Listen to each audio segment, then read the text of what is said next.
The pre-dawn light had barely begun to filter through the dense pines surrounding Liam Carter's small apartment when his alarm blared. He silenced it with a practiced swipe, having set everything out the night before: his waders, vest, fly boxes, meticulously organized by pattern and size, and the Winston fly rod his father had given him for his 21st birthday.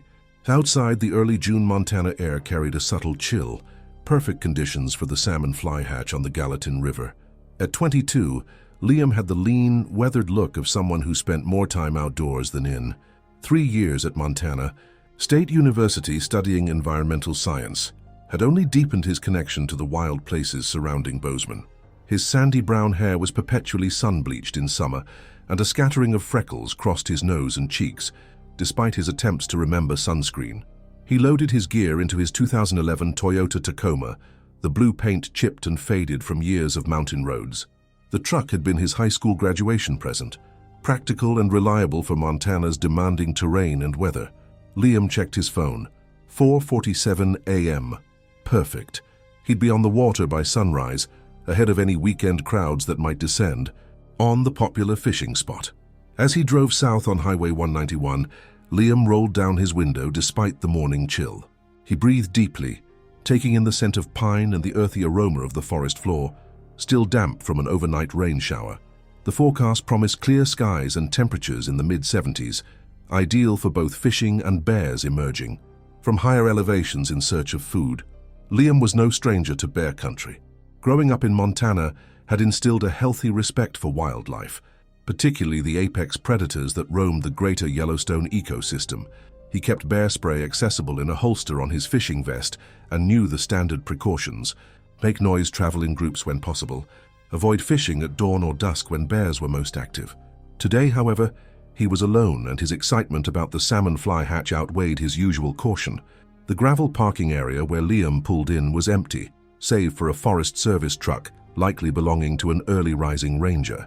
He gathered his gear, clipped his bear spray to his vest where it would be easily accessible, and headed toward the trail that would lead him to his favorite stretch of the Gallatin.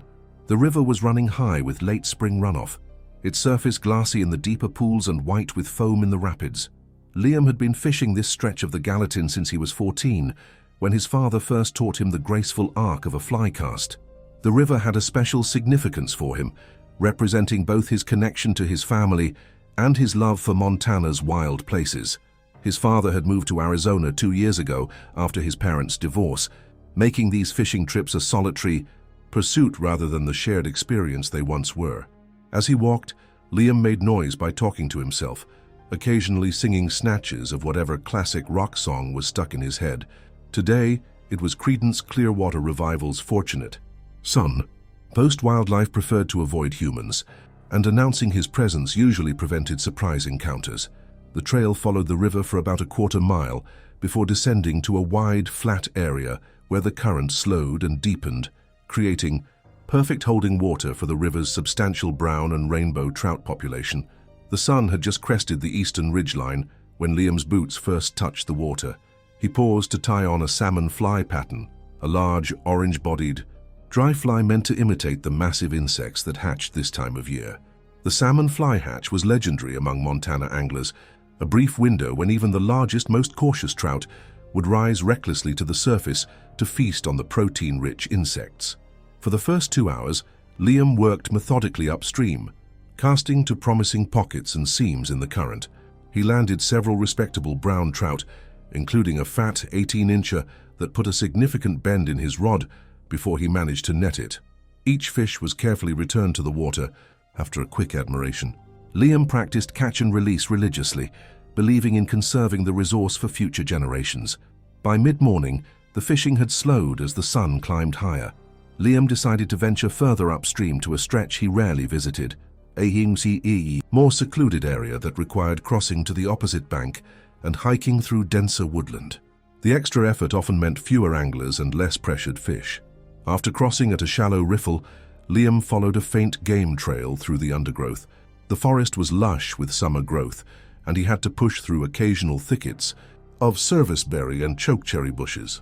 It occurred to him that these berry patches, though not yet bearing fruit, would be prime bear habitat later in the season.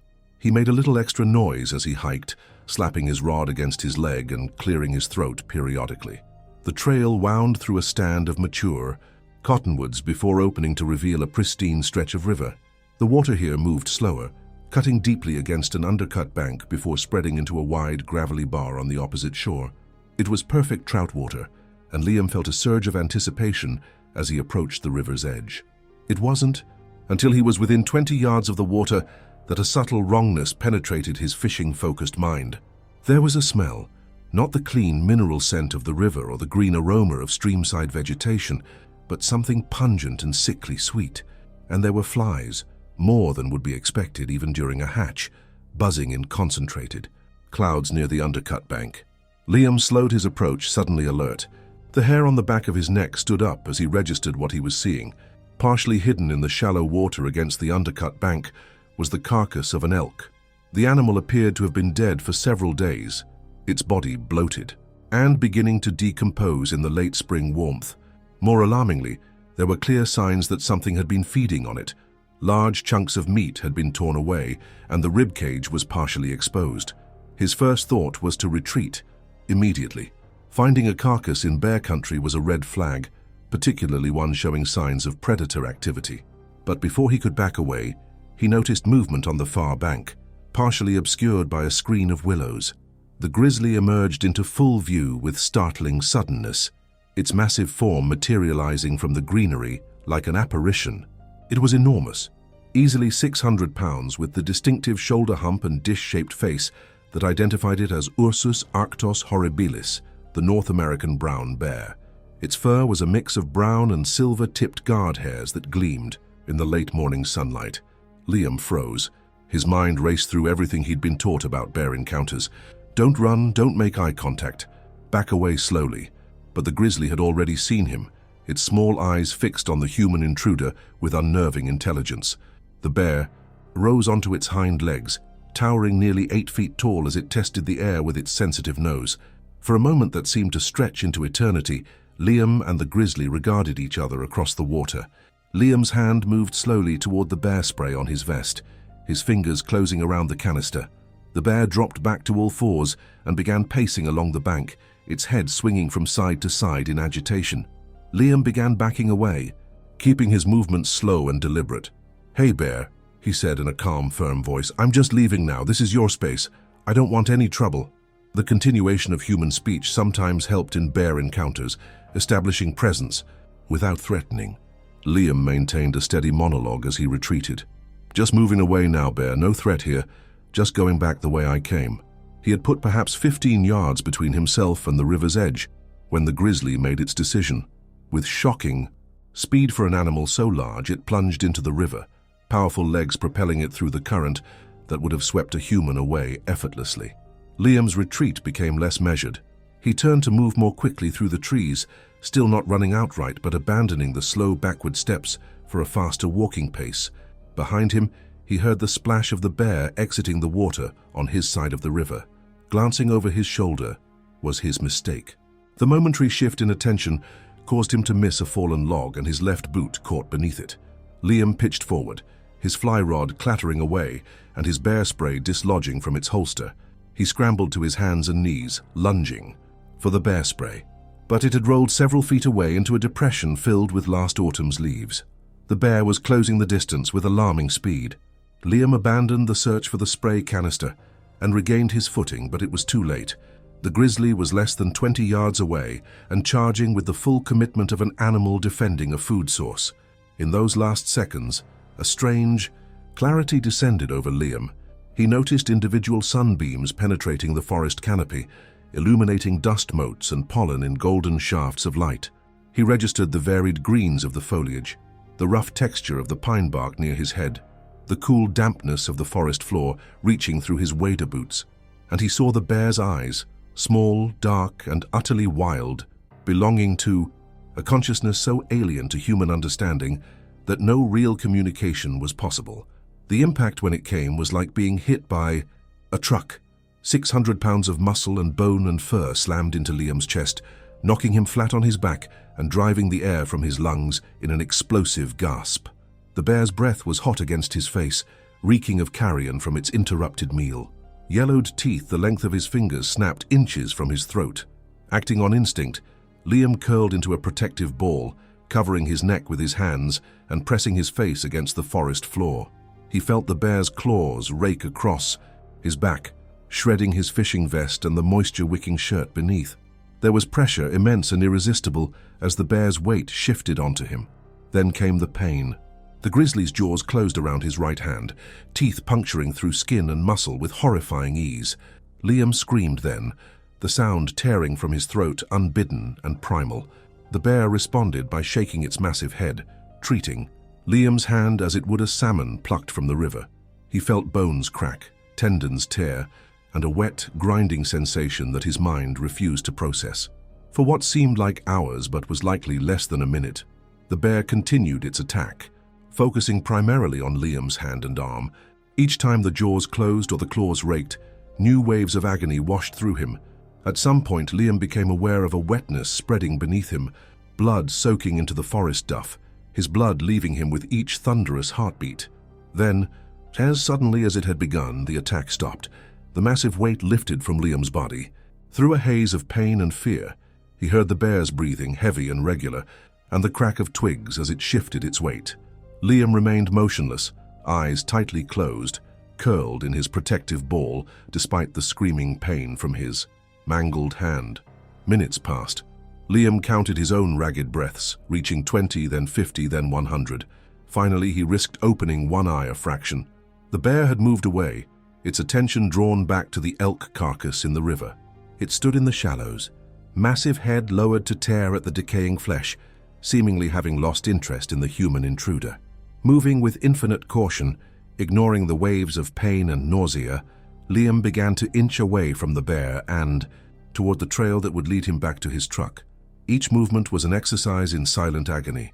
His right hand hung uselessly, a mass of torn flesh and exposed bone. Blood dripped steadily, leaving a crimson trail on the forest floor that he was too injured and frightened to worry about. The distance back to the main trail seemed to have extended impossibly. What had been a 10-minute walk in now required a painstaking hour of careful movement, interrupted by frequent stops when dizziness threatened to overcome him. Twice he vomited from pain, turning his face to muffle the sound against his shoulder. When he finally reached the river crossing, Liam faced a new challenge. The same riffle that had been refreshing to wade through earlier now presented a serious obstacle. His damaged hand couldn't support his weight if he slipped, and the shock of cold water might push his already taxed system into hypothermia. He found a fallen tree spanning a narrower section of the stream about 50 yards downstream and used it as a makeshift bridge, scooting across on his bottom with his injured hand cradled against his chest. By the time he reached the far bank, his waders were soaked with a mixture of river water and blood, and his vision was beginning to tunnel, alarmingly. The final quarter-mile to the parking area was both interminable and hazy in Liam's memory afterward. He stumbled repeatedly, falling to his knees only to force himself upright through sheer determination. At some point, he began talking to himself again, a rambling monologue that he later couldn't recall except for its desperate, pleading tone. The sight of his blue Tacoma was like a mirage in the desert, so desired it seemed it must be illusion. Liam fumbled one-handed with his keys, dropping them twice before managing to unlock the driver's door. He collapsed into the seat, leaving smears of blood on the upholstery and steering wheel. Starting the truck presented another challenge, with only his left hand functional, but he managed it by bracing the key against his thigh. As the engine rumbled to life, Liam was struck by the surreal contrast between the normality of the sound and the extremity of his situation. His phone, which he'd left in the center console, showed no service, not unusual in the canyon. He would need to drive until he had reception or reached help. Highway 191 stretched before him like a ribbon unfurling toward salvation. Liam focused on the center line, fighting the waves of dizziness and nausea that threatened to pull him into unconsciousness. He knew that Bozeman Health Deaconess Hospital was about 30 miles north. If he could make it there, or even to a place with cell service to call for help, he might survive. The drive became a blur of pain and determination. Liam rolled down the windows despite the cool air, hoping the chill would keep him alert. He talked continuously, sometimes to himself, sometimes to the absent presence of his father, sometimes to God. Though he'd never been particularly religious, His right hand throbbed in time with his heartbeat, and he couldn't bear to look directly at the damage. 15 miles from the fishing access site, Liam's phone finally showed a single bar of service. He pulled carefully to the shoulder of the road and dialed 911 with his blood-slicked left hand. 911, what's your emergency? The dispatcher's voice was female, calm, professional. Bear attack, Liam managed, his voice sounding strange to his own ears. Gallatin River, I'm driving to Bozeman, my hand... Sir, you've been attacked by a bear. The dispatcher's tone sharpened with focused attention. And you're driving yourself to the hospital? Yes, can't stop, losing blood. Speaking was becoming more difficult as shock settled deeper into his system. Can you pull over safely? I can send an ambulance to your location. Liam squinted at a mile marker through the windshield. I'm on 191, about 15 miles south of Bozeman. Don't think I should stop. Already halfway there. There was a brief pause before the dispatcher responded. All right, I'm going to stay on the line with you and alert the hospital to expect you. Can you tell me your name and describe your injuries? Liam Carter. My hand. The bear had my hand in its mouth. Crushed, I think, can't move my fingers, blood everywhere. Liam, the hospital is being notified. Can you continue to talk to me? Tell me about where the attack happened. The dispatcher was trying to keep him conscious, Liam realized. He obliged, describing the fishing spot, the elk carcass, the sudden appearance of the grizzly. Talking helped focus his mind away from the pain and the growing cold that seemed to be spreading from his extremities inward. The outskirts of Bozeman appeared ahead, and Liam felt a surge of desperate hope. The dispatcher directed him to continue on Main Street until he reached the hospital, keeping her voice steady and encouraging, as his responses became more slurred and disjointed. The emergency entrance of Bozeman Health Deaconess Hospital materialized before him, and Liam brought the Tacoma to an uneven stop in the ambulance bay. His door was wrenched open before he could reach for the handle, and suddenly there were voices, hands on him, questions being fired rapidly. Bear attack, he managed once more, before the world tilted sideways and darkness claimed him. Liam awoke to the rhythmic beeping of hospital monitors and the distinctive antiseptic smell of a medical facility. His mouth felt desert dry, and there was a dull throbbing emanating from his right arm. He blinked slowly, struggling to bring the room into focus. A nurse noticed his stirring and approached the bed. "Welcome back, Mr. Carter," she said, checking. One of the monitors beside him. "You're at Bozeman Health. Do you remember what happened?" The memories flooded back with nauseating clarity. The bear rising from the water, the impact of its charge, the crushing pressure on his hand. "Bear," he croaked, his voice barely more than a whisper. "Grizzly on the Gallatin." The nurse nodded, offering him a small cup of water with a straw. "That's right. You drove yourself here after the attack. The doctor will want to speak with you now that you're awake." As Liam sipped the water gratefully, he became aware of the extensive bandaging on his right arm and hand. The limb was elevated on a pillow, wrapped in layers of gauze and what appeared to be a temporary splint. He couldn't see the actual damage, but the size and positioning of the bandages suggested it was substantial. Dr. Abernathy arrived moments later, a tall woman with silver-streaked black hair and the focused efficiency of someone well accustomed to trauma cases. She carried a tablet, which she consulted briefly before addressing Liam. "Mr. Carter, I'm Dr. Abernathy, the orthopedic surgeon who worked on your hand. You're very lucky to be alive. Not many people drive themselves to the hospital after a grizzly attack." Liam attempted a smile, but it felt more like a grimace. Didn't have much choice, was alone. The doctor nodded, her expression serious. "I need to discuss your injuries with you now that you're stable. The bear did significant damage to your right hand. We were able to save the hand itself, but I'm afraid 2 of your fingers, the ring and little fingers, were too severely damaged for reconstruction." The words took several seconds to penetrate Liam's medication-fogged brain. "You mean, we had to amputate them, yes. The bones were completely crushed, and the vascular damage was too extensive. I'm sorry." Dr. Abernathy's tone was compassionate but matter-of-fact. "Your index finger and thumb were also injured but salvageable. You'll need several more surgeries and extensive physical therapy, but you should regain reasonable function in those digits." Liam stared at the ceiling, trying to process this information. 2 fingers gone, his dominant hand permanently altered. The implications began to spiral in his mind. His ability to tie flies, to cast a fishing line, to write, to perform the countless daily tasks he'd never consciously considered before. You also have lacerations on your back and shoulders from the bear's claws, Dr. Abernathy continued. None of those were life-threatening, though several required suturing. You lost a significant amount of blood, which is why you're feeling so weak right now. We've given you 2 units of blood and started you on broad-spectrum antibiotics to prevent infection. Liam nodded numbly, still fixated on his hand. When can I see it? He asked finally. We'll change the dressings tomorrow and you can see it then. I want to warn you, it will look fairly shocking at first. The surgical sites are fresh, and there's considerable swelling. It will look better as the healing progresses. A new voice joined the conversation from the doorway. Hope I'm not interrupting. A man in a Montana Fish, Wildlife and Parks uniform stood there, his expression sympathetic but professional. Warden Mike Keaton, I need to ask you some questions about the bear encounter when you're up to it. Dr. Abernathy gave the warden a measuring look. 10 minutes, no more. He needs rest. She turned back to Liam. I'll check on you again this evening. The nurse will give you something for pain if you need it. As the doctor left, Warden Keaton pulled a chair up beside Liam's bed. First, how are you feeling? Besides the obvious, I mean. Like I got hit. By a freight train, Liam admitted. Everything hurts and my brain's foggy. That's to be expected. Listen, I know this is difficult, but I need to get some details while they're still fresh. We need to identify the bear and the location to protect both the animal and other people who might be in the area. For the next several minutes, Liam recounted the attack in as much detail as he could manage. The location on the Gallatin, the elk carcass, the bear's appearance and behavior. Warden Keaton took notes and occasionally asked clarifying questions. Sounds. Like a classic case of a sow defending a food source, the warden said when Liam had finished.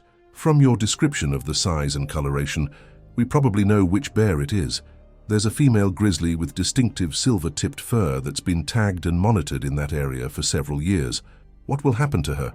Liam asked, surprised to find himself concerned about the animal that had maimed him. In this case, probably nothing.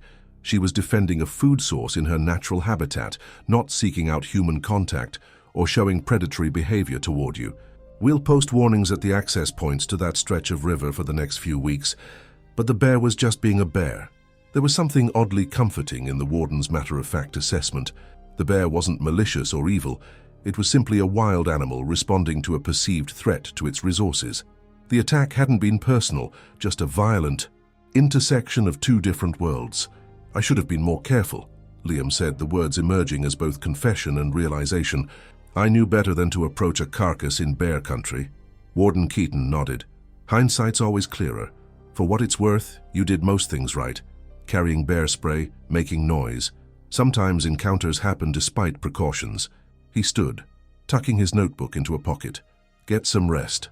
I'll need an official statement when you're feeling stronger, but this gives us enough to work with for now. After the warden left, exhaustion descended on Liam like a heavy blanket. The combinations of trauma, surgery, and medications pulled him towards sleep despite the persistent pain and the chaotic thoughts swirling through his mind. He surrendered to it, sliding into a darkness punctuated by dreams of rushing water and the hot breath of the grizzly against his face.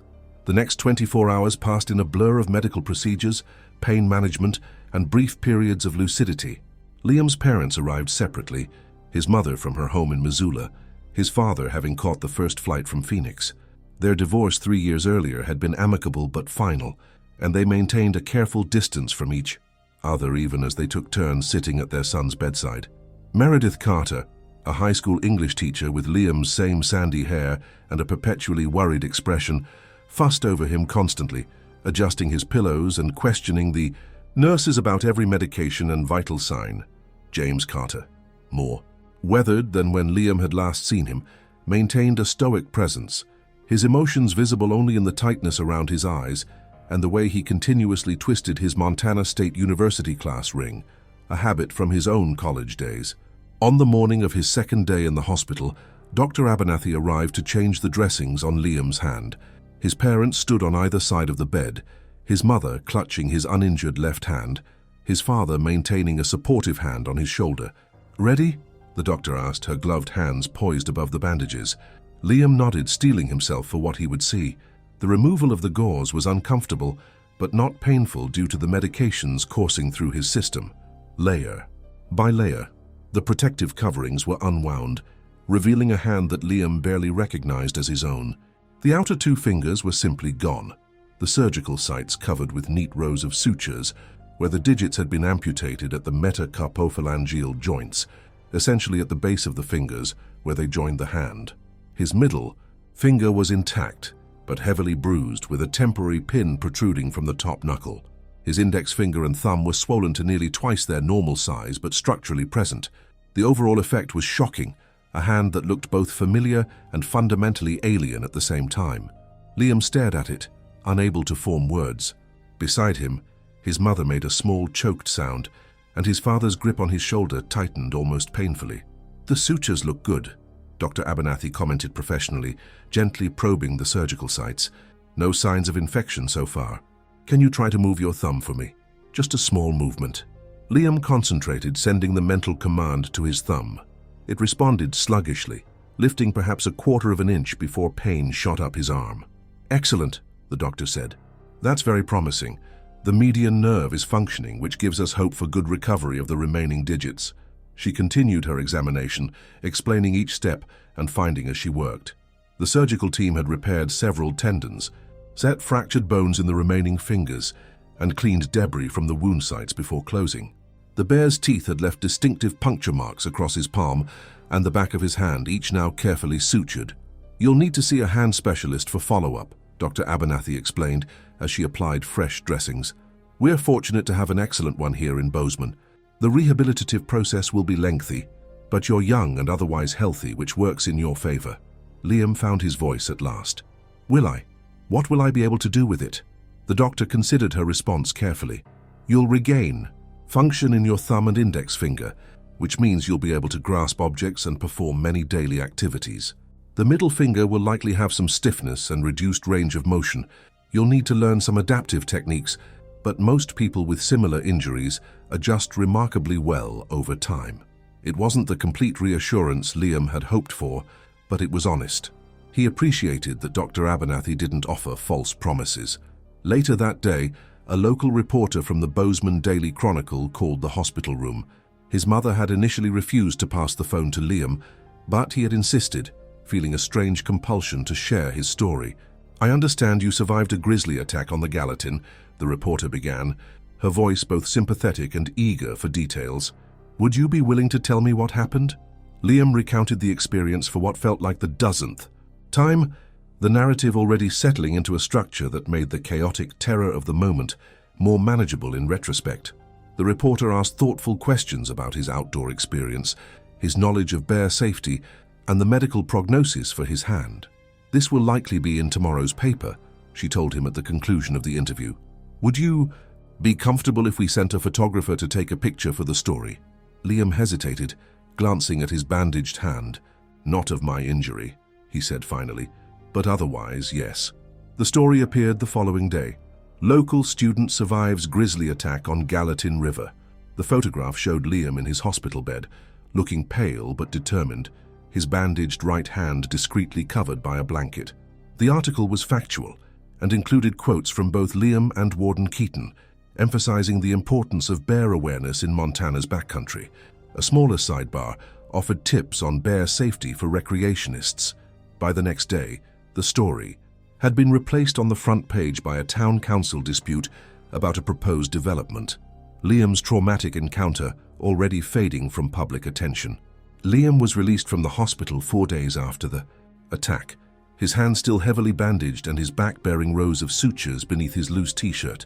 The doctors had prescribed a regimen of antibiotics, pain medication, and regular wound care, along with a schedule of follow-up appointments that stretched months into the future. His mother insisted he stay with her in Missoula during his initial recovery, but Liam was equally insistent on returning to his apartment in Bozeman.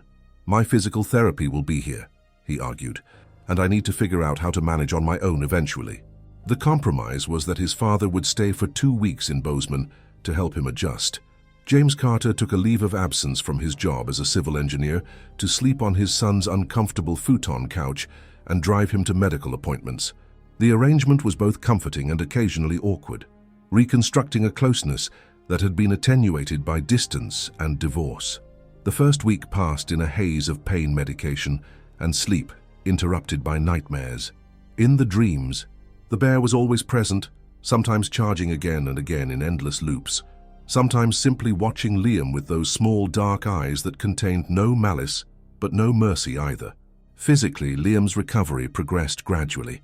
The wounds on his back healed cleanly, though the deeper lacerations would leave permanent scars, silvery reminders of how close the bear's claws had come to his spine.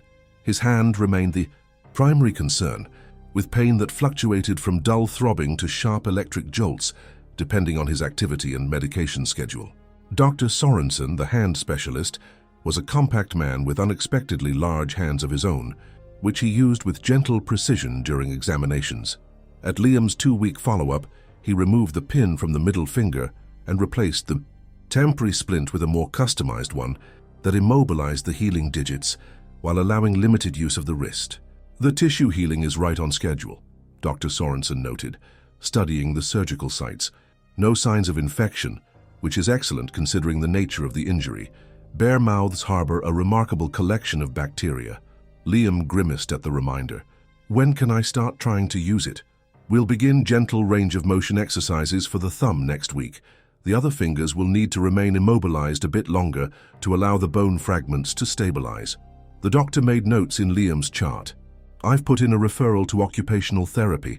They'll work with you on relearning daily activities and strengthening exercises. As Liam and his father left the appointment, they passed a large wilderness photograph in the medical center hallway. A stunning landscape shot of the Madison Range at sunset. Liam paused, studying the image. It had been taken from a vantage point not far from where the attack had occurred. Beautiful country, his father commented, following Liam's gaze. It is, Liam agreed, but he felt a constriction in his chest. That hadn't been there before. A new wariness associated with the wild places he had always loved unreservedly.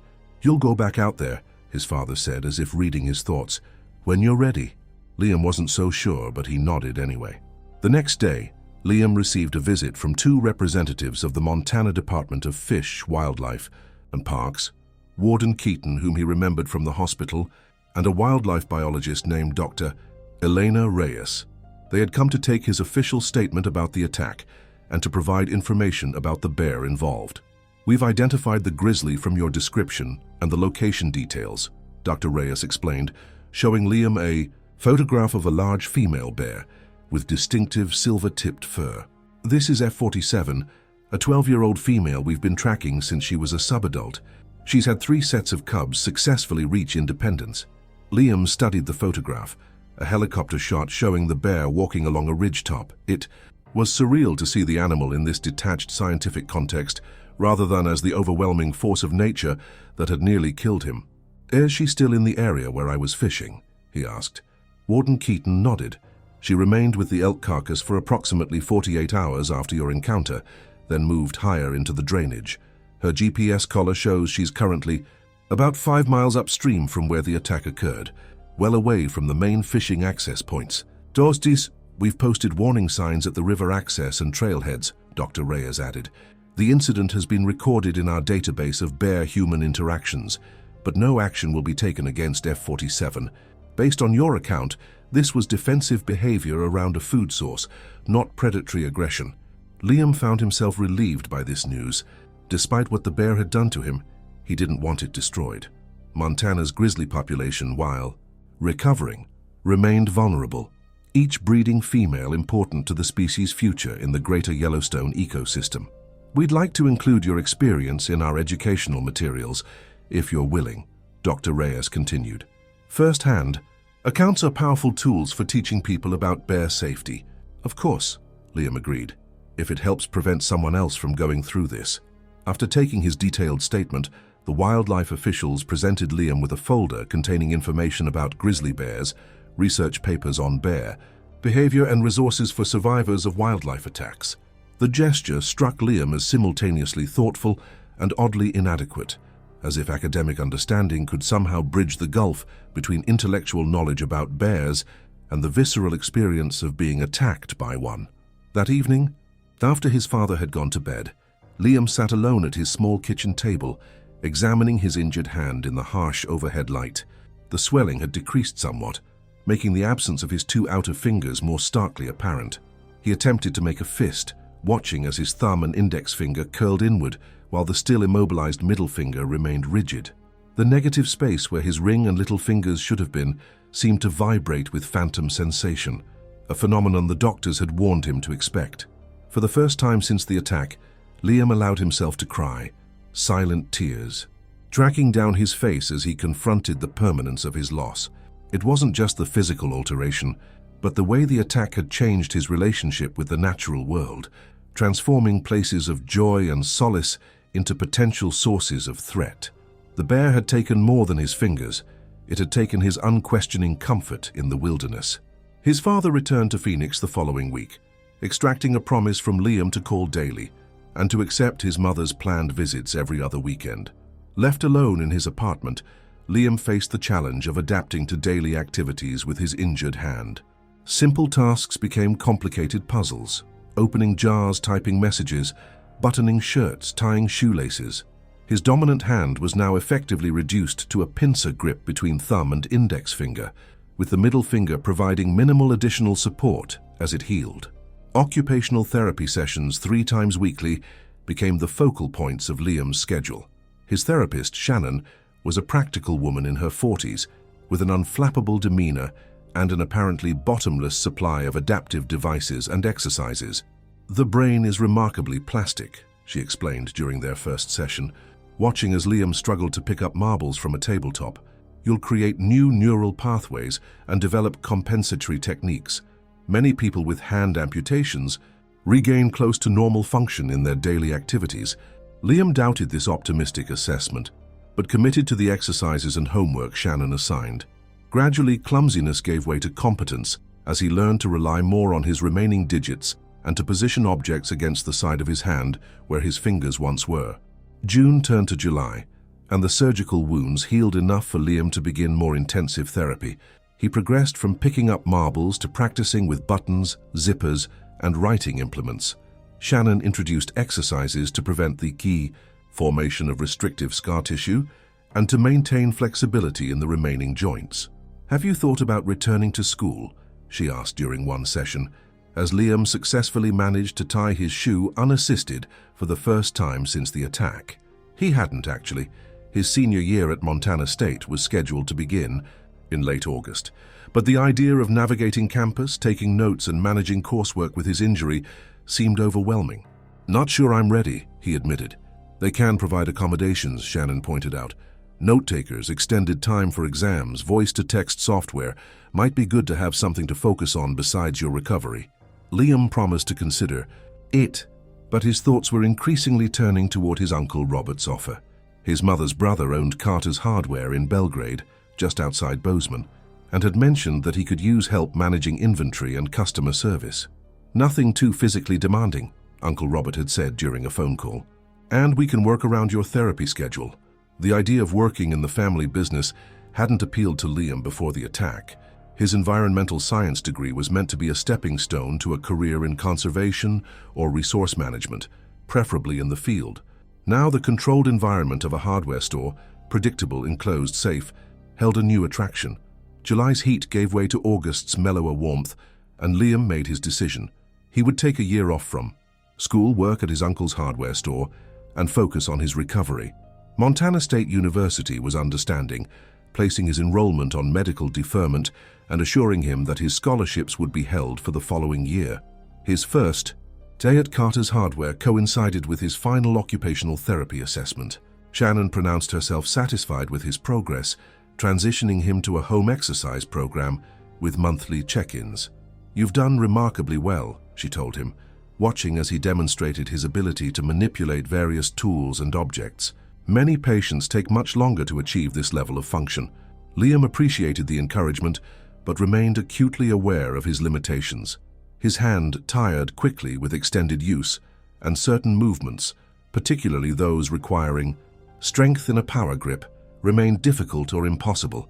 The phantom sensations persisted, sometimes as tingling or itching where his fingers had been, occasionally as searing pain that medications only partially dulled. Uncle Robert proved to be an ideal employer for someone adjusting to a disability. He modified tasks to accommodate Liam's capabilities, without making obvious allowances that might have felt like charity. The work was straightforward, helping customers locate items, managing inventory on the computer system, occasionally running the register when the regular cashier needed a break. Liam found unexpected satisfaction in the practical nature of the job. Hardware stores serviced people who made and repaired things, who solved tangible problems with physical solutions. There was a groundedness to the work that appealed to him, a connection to reality that had been somewhat missing in his theoretical academic studies. As summer faded into fall, Liam established a routine that centered on work, physical therapy exercises, and occasional social outings with friends who had remained in Bozeman after graduation. He declined invitations to hiking or fishing trips, offering various excuses rather than admitting his newfound fear of the backcountry. His friends, aware of what he had experienced, didn't push the issue. The first snow dusted the Bridger Mountains in late September, marking the transition to a new season. Liam watched the white line descend the slopes day by day, a visible reminder of time's passage. It had been nearly 4 months since the attack, a period that felt simultaneously like an eternity and an instant. One crisp October morning, as Liam was stocking shelves with winter weather supplies, a customer approached him with questions about bear spray. The man, middle-aged and wearing a camo hunting cap, was planning a late-season elk hunt in the Gallatin Range. "I heard there was a pretty bad grizzly attack up there this summer," the man commented casually. "Some fishermen got mauled, right?" Liam's hand instinctively curled toward his chest, though he was wearing a long-sleeved shirt that concealed the now-healed amputation sites. "Yeah," he managed. "Happened in June. Guess you gotta be careful out there," the hunter continued, unaware of Liam's personal connection to the story. "My buddy says the guy lost some fingers. Pretty rough." "It was," Liam agreed, his voice steady despite the sudden acceleration of his pulse. "The bear spray is on aisle 7, near the camping supplies. The larger canisters have better range and duration." After directing the man to the correct shelf and demonstrating the safety mechanism on the spray canister, Liam excused himself to the stockroom.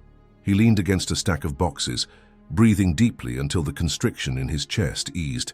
It was the first time he'd encountered a stranger who knew of his attack, even in this detached, second-hand way.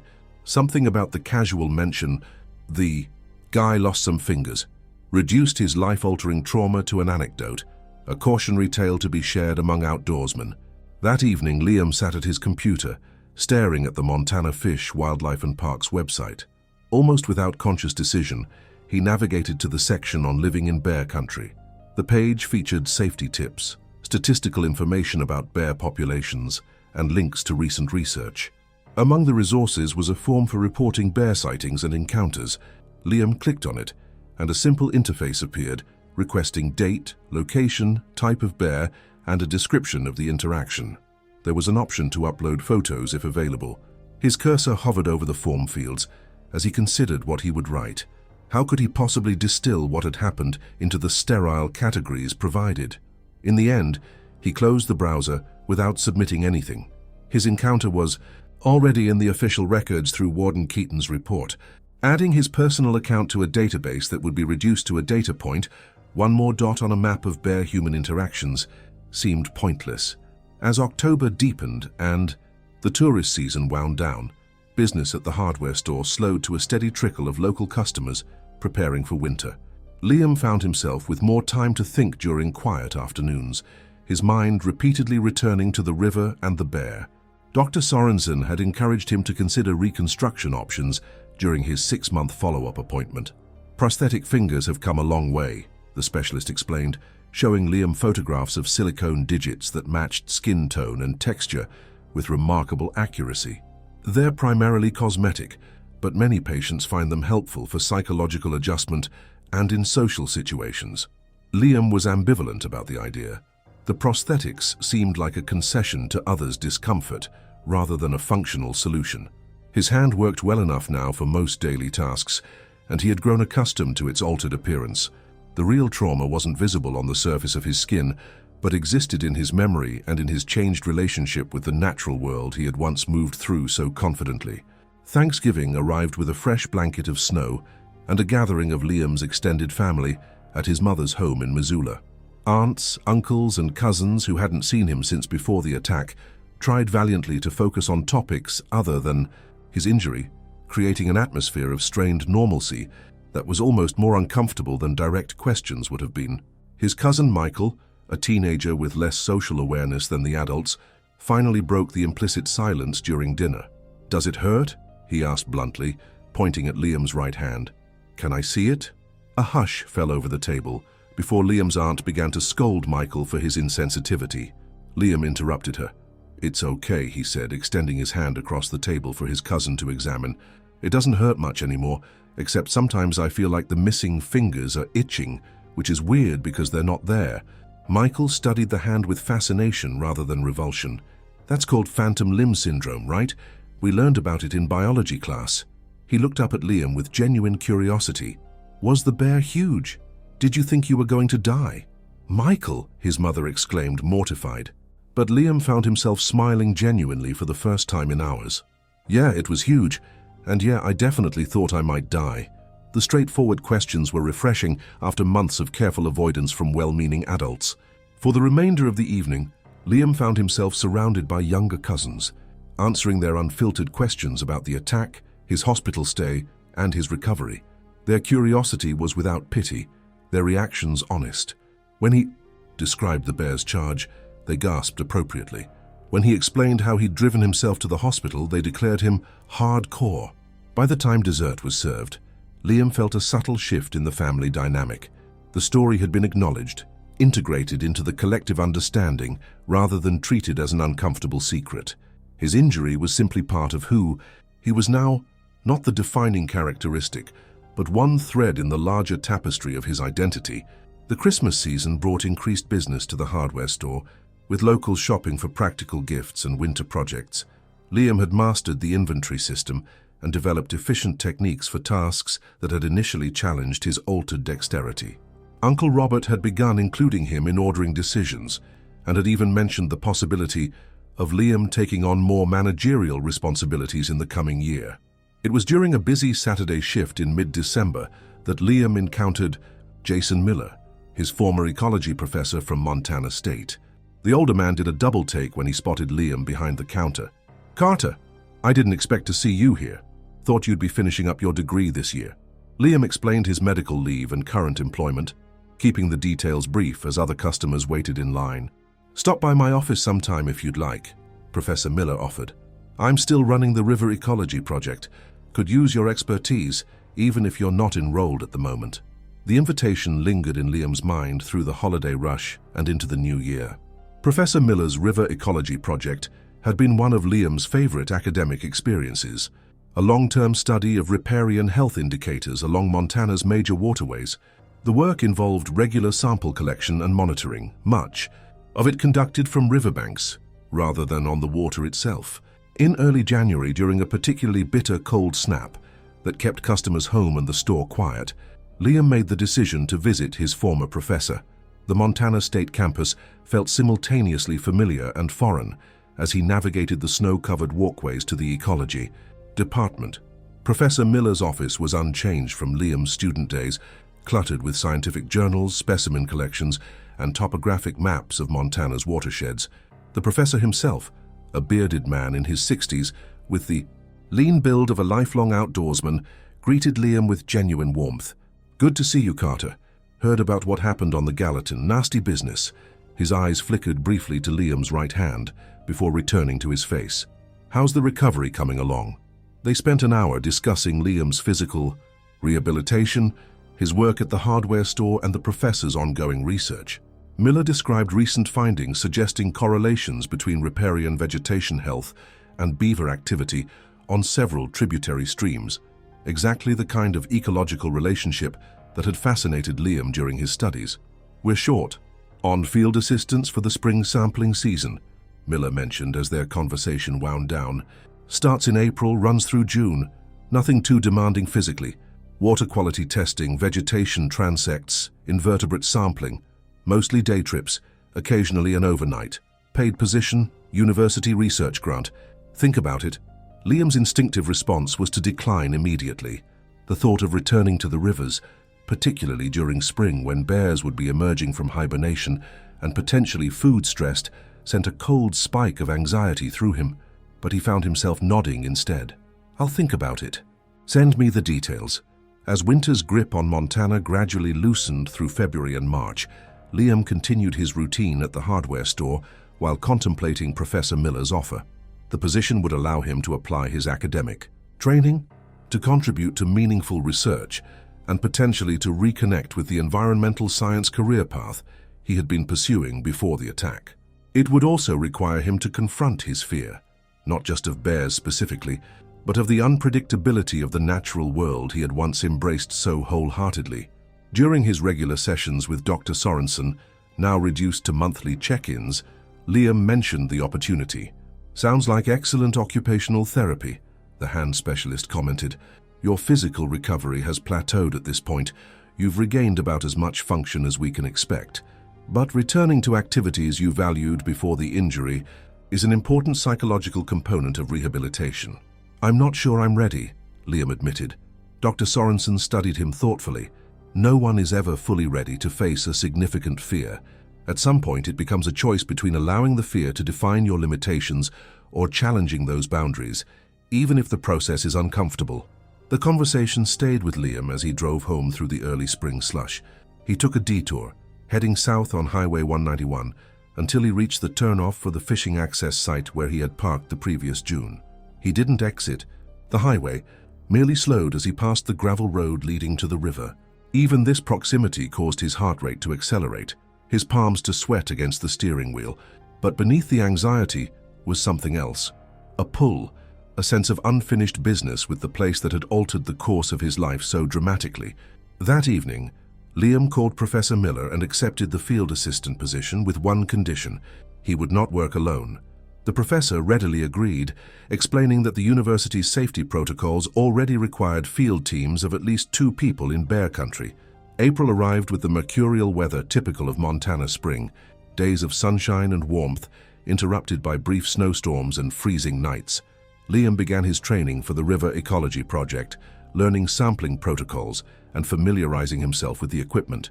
The work was predominantly conducted at accessible sites along roadways or short hikes from parking areas, focusing on water quality, vegetation surveys, and aquatic invertebrate collection.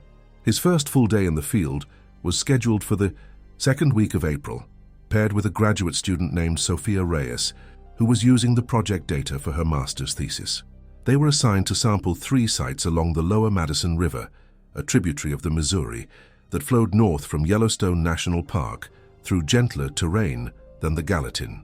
Liam arrived at the Ecology Department's field station an hour early, meticulously checking equipment and reviewing protocols to manage his nervousness. Sophia arrived precisely on time, a no-nonsense young woman with practical clothing and a business-like demeanor that Liam found reassuring. She made no comment about his hand, beyond asking if he needed any adjustments to the sampling procedures. They loaded the department's Ford Ranger with water testing kits, sample containers, field notebooks, and safety equipment, including a first aid kit and 2 canisters of bear spray. The latter caused Liam's stomach to tighten, but he clipped one to his belt without comment. The drive to their first sampling site passed with professional conversation about the research project and Sophia's thesis on contamination levels in riparian insect populations. She was clearly competent and focused, which helped settle Liam's anxiety about being in the field again. The first site was a wide, accessible stretch of river adjacent to a fishing access parking area. Yellow prairie flowers dotted the banks, and the Madison flowed clear and cold, still carrying the last of the winter snowmelt. Liam and Sophia worked methodically through their sampling regime, collecting water in sterile containers, measuring temperature, pH, and dissolved oxygen levels, and setting small traps to collect aquatic invertebrates for later identification. As Liam knelt by the river's edge, filtering water samples through specialized membranes, he felt a gradual easing of the tension that had gripped him since arriving. The familiar rhythm of scientific fieldwork provided a structure that helped distance the present moment from the memories of his attack. The river here was different from the Gallatin, wider, slower, with more gradual banks and fewer trees near the water's edge. It offered better visibility and fewer places for a large predator to remain hidden. Their second site, several miles downstream, required a short hike along a well-maintained trail. As they walked, Sophia maintained a steady conversation about her research, unconsciously providing the noise that was recommended in bear country. Liam found himself grateful for her matter-of-fact approach, which neither ignored the potential dangers of their work nor dramatized them. The sampling proceeded efficiently, and by mid-afternoon they had completed work at 2 of their 3 assigned locations. The final site was more remote, accessible via a Forest Service road that wound through denser woodland before ending at a small clearing near a bend in the river. As Sophia maneuvered the ranger down the narrow dirt road, Liam felt his apprehension returning.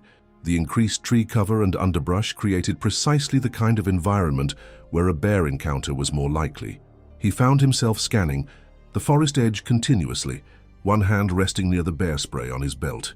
"You're wound pretty tight," Sophia observed as they parked. "First season back after the accident?" Liam was surprised by her directness. "You know about that," she shrugged. "Professor Miller mentioned it when he assigned us as partners. Said, you had a bad encounter with a grizz on the Gallatin last year." Her eyes met his, practical rather than pitying. "We can be extra careful here if you want. Make more noise, stay closer together." The acknowledgement, offered without drama or excessive sympathy, was unexpectedly helpful. "Yeah," Liam agreed. "Extra noise would be good." They unloaded their equipment, and Sophia pulled a small portable radio from her backpack, tuning it to a local station that played an eclectic mix of country and classic rock.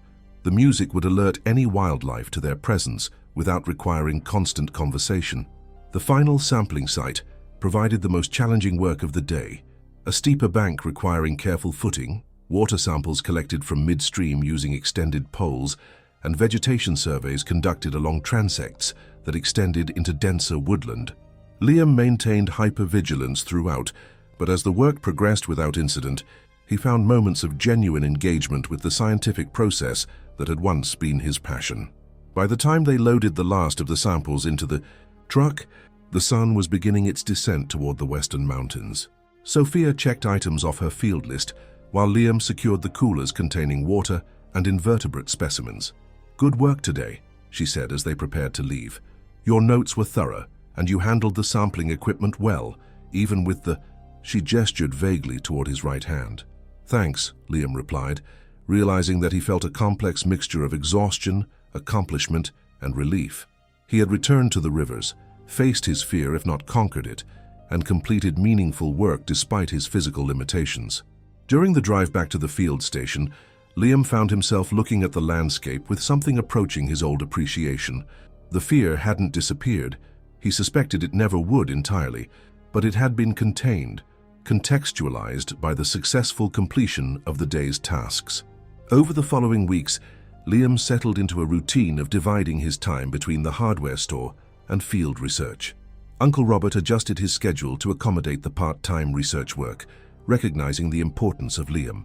Reconnecting with his academic interests, Professor Miller paired him with different research assistants for various sampling trips, gradually expanding the range of sites to include more remote locations. In late May, nearly a year after the Guy attack, Liam's assignment sheet included a location on the lower Gallatin River. It wasn't the same stretch where his encounter had occurred. This site was closer to the river's confluence with the Missouri, in more open terrain with agricultural fields nearby. Nevertheless, returning to the Gallatin represented a significant psychological threshold. His partner for this trip was Dr. Elena Reyes, the wildlife biologist who had visited him during his recovery to discuss the bear that had attacked him. Her inclusion on this particular sampling expedition was not coincidental, Liam suspected, but he appreciated the thoughtfulness behind the arrangement. "Good to see you back on the rivers," Dr. Reyes commented as they loaded equipment into her agency truck. "Not many people return to the field after an experience like yours." Liam secured a cooler of sample containers in the truck bed. "Wasn't sure I would either," he admitted. "Still don't love it, to be honest." "You don't have to love it," she replied matter-of-factly. "Healthy fear is appropriate in bear country. Keeps you alert, makes you take proper precautions. It's the people without fear who often make dangerous mistakes." Her perspective helped frame his anxiety as an adaptive response rather than a weakness. Throughout the day's sampling work, Dr. Reyes maintained a professional focus on the task at hand while also sharing her extensive knowledge of local wildlife and ecosystems. She pointed out fresh bear tracks along one muddy section of bank, clearly a black bear rather than a grizzly, based on the claw length and overall shape, and calmly redirected their sampling to another location without making Liam feel that his concerns were driving the decision. As they completed their work in the late afternoon, Dr. Reyes paused while packing equipment and studied Liam thoughtfully. The bear that attacked you, F.47, denned successfully last winter and emerged this spring with 2 cubs. We've been tracking her movement patterns. She's staying higher in the mountains this year, well away from the river corridor where you encountered her. Liam wasn't sure how to respond to this information. There was something surreal about receiving a status update on the animal that had nearly killed him, as if they were distantly connected by the violence of their encounter. "Is that typical?" he asked finally. "For a bear to change its patterns after an encounter with humans?" Dr. Reyes considered the question with scientific detachment. Hard to say definitively. Bears certainly learn from experiences and may avoid areas where they've had negative interactions. But it's equally possible that natural factors, food availability, mating opportunities, cub protection, are driving her movement choices this year. As they drove back toward Bozeman, Liam gazed at the Gallatin flowing alongside the highway, its surface dappled with late afternoon sunlight. The river remained beautiful to him, despite everything. That realization felt significant, a recognition that his appreciation for the natural world had been altered, but not destroyed by his traumatic experience. June arrived with warming temperatures and lengthening days. Liam continued his dual roles at the hardware store and the research project, finding an unexpected balance between the structured indoor work and the more unpredictable field research. His hand function had stabilized, with the thumb and index finger providing reliable if limited dexterity, and the middle finger contributing moderate support. The phantom sensations from his missing fingers continued, but had become familiar enough to be merely annoying rather than distressing.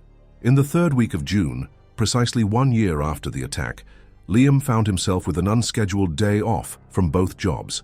The anniversary had been circling in his mind for weeks, creating a restlessness that made sleep difficult and concentration challenging. Without consciously planning it, he found himself driving south on Highway 191 early that morning, the same route he had taken a year earlier with his fishing gear and unreserved enthusiasm. He passed the hospital where he had received emergency treatment, continued through downtown Bozeman, and followed the highway as it paralleled the Gallatin River into the canyon. The morning was similar to the one a year before. Clear skies, moderate temperatures, the landscape lush with early summer growth. Liam drove past several fishing access sites, including the one where he had parked on the day of the attack. He continued several miles further before pulling into a scenic overlook that offered a view of the river from an elevated position. From here, he could see the water without.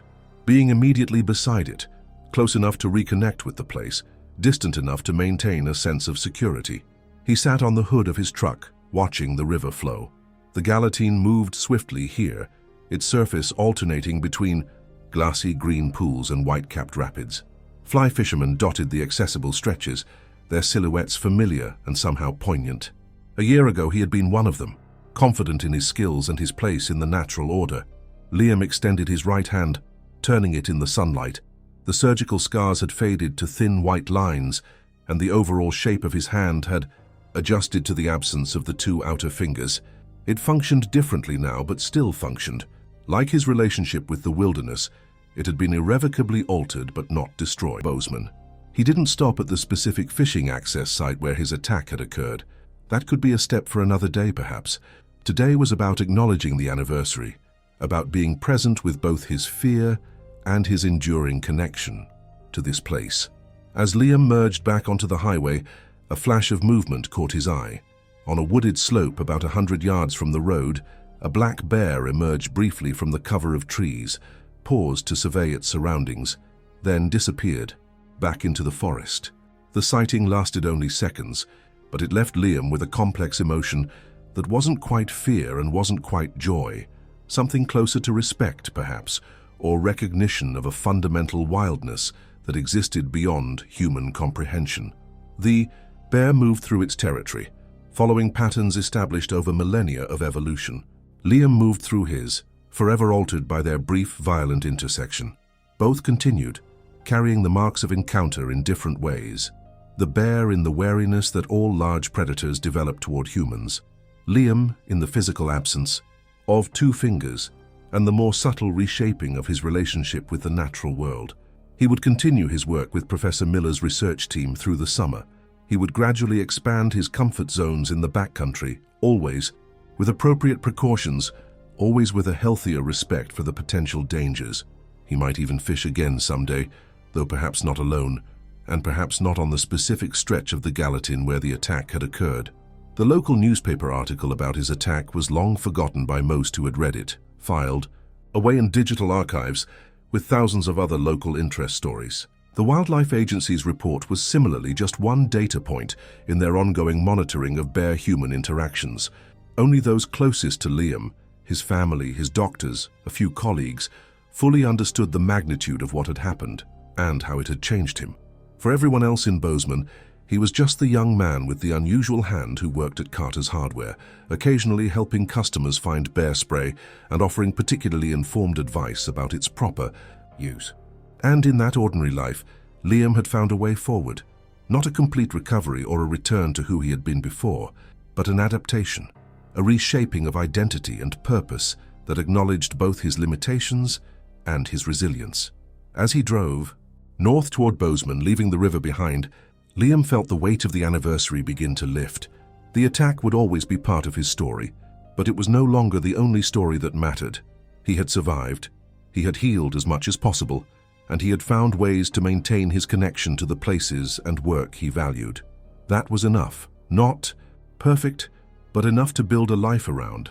The radio played softly as the miles passed, and Liam found himself humming along, his right hand resting comfortably on the steering wheel, the landscape of southwestern Montana unfolding around him in all its complicated beauty. Now let's move on to the story of the next survivor.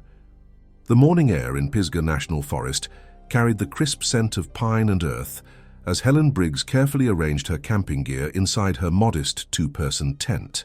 At 68, Helen moved with the deliberate precision of someone who had learned that rushing only led to forgotten items and unnecessary backtracking. Her silver-gray hair was pulled back in a practical ponytail, and laugh lines framed eyes that had witnessed nearly 7 decades of life's joys and sorrows. "There we go," she murmured to herself, patting the sleeping bag she had just unrolled. The familiar ritual of setting up camp brought her a sense of peace that had become increasingly precious since Robert's passing 3 years ago. Her husband had been the one to introduce her to camping back in their 30s, and though she had initially participated merely to please him, the wilderness had gradually worked its way into her heart. Helen straightened up slowly, one hand pressed against her lower back as she stretched. The drive from Asheville had taken longer than expected due to road construction, but she had still managed to reach her favorite camping spot by early afternoon. This particular area of Pisgah National Forest, about 2 hours from her small ranch-style home, offered a perfect balance of solitude without being too remote.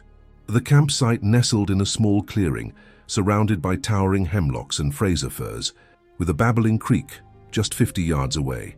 She stepped out of the tent and surveyed her surroundings. The September sunlight filtered through the canopy above, creating dappled patterns on the forest floor.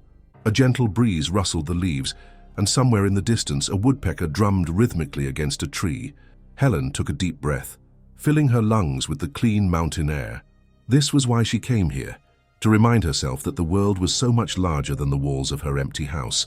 After Robert's death, Helen had surprised everyone, including herself, by continuing their tradition of monthly camping trips.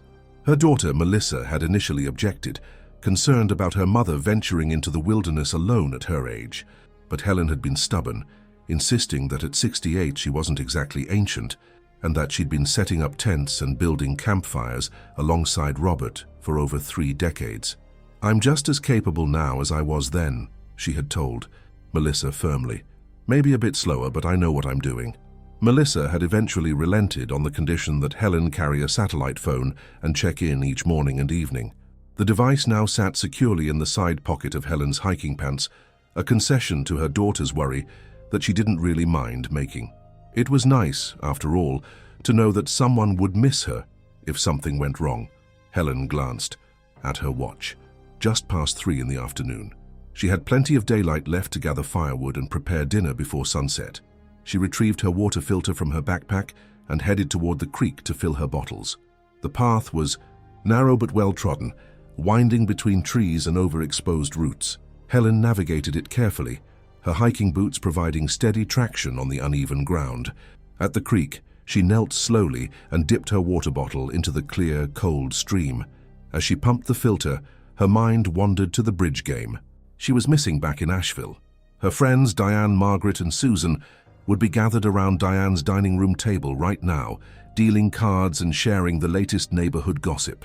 They had tried to talk her out of this trip, suggesting instead that they drive up to Cherokee for the weekend and stay at the casino hotel.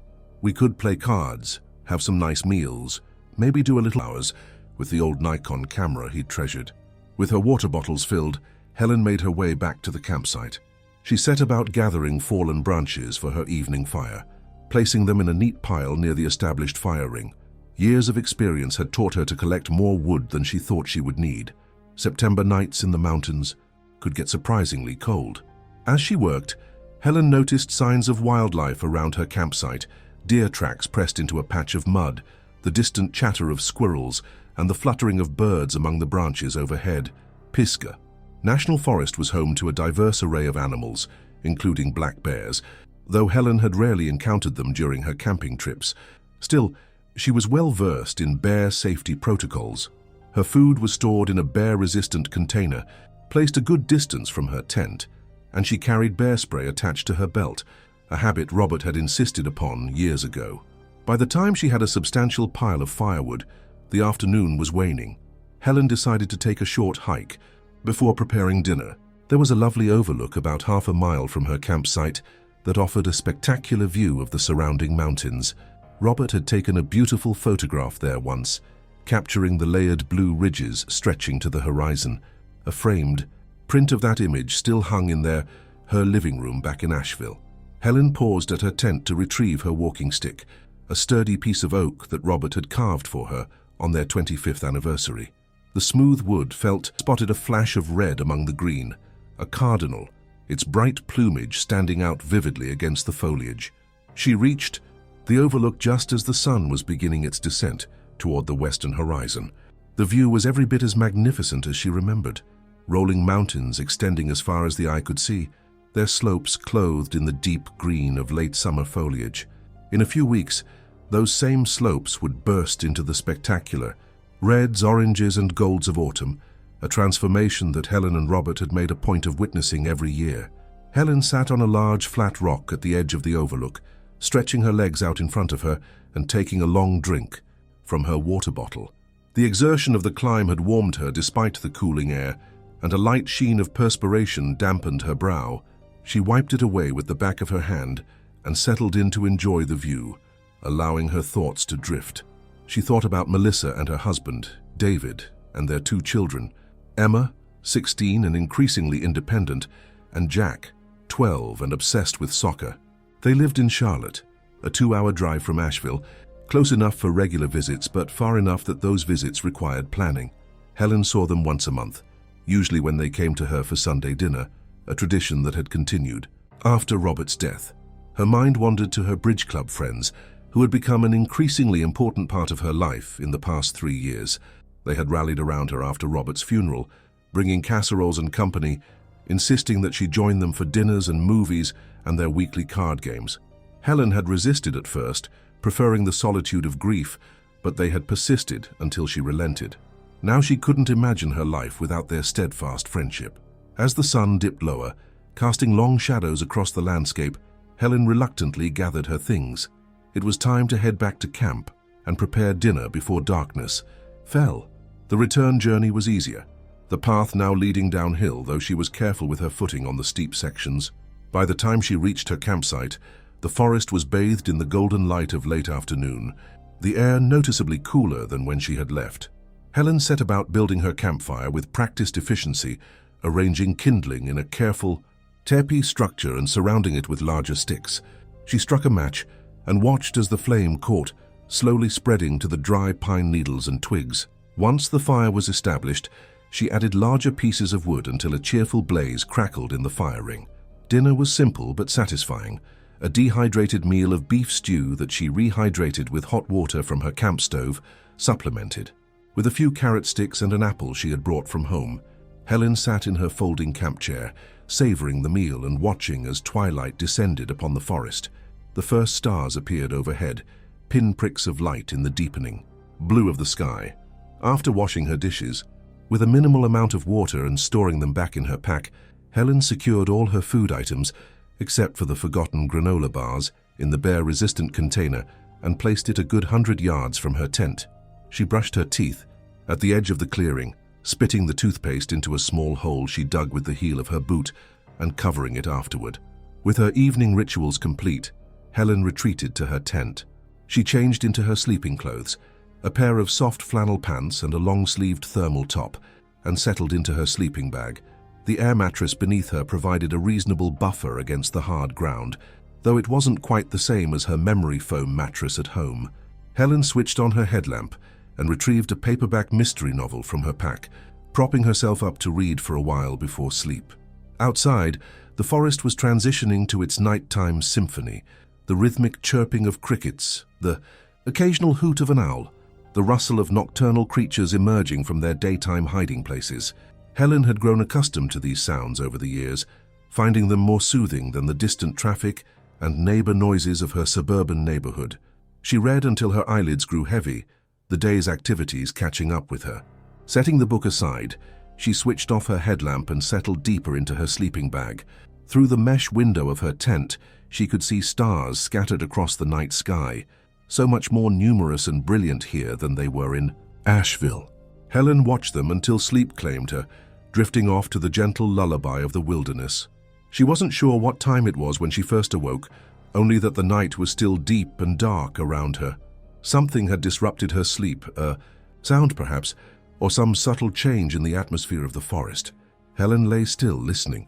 The cricket chorus had diminished, and there was a strange tension in the air, a silence that seemed unnatural. Then she heard it, a snuffling sound near the side of her tent, followed by the unmistakable sound of something large moving through the underbrush.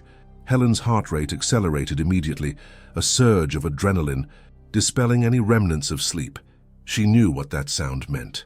Having camped in these mountains for decades, she recognized the distinctive movements of a bear. Helen remained motionless, her mind racing through the bear safety protocols she knew by heart. Make no sudden movements. Avoid direct eye contact. Back away slowly if possible. If attacked, fight back against a black bear, play dead for a grizzly. But these were wilderness encounter protocols, not instructions for what to do when a bear investigated your tent in the middle of the night.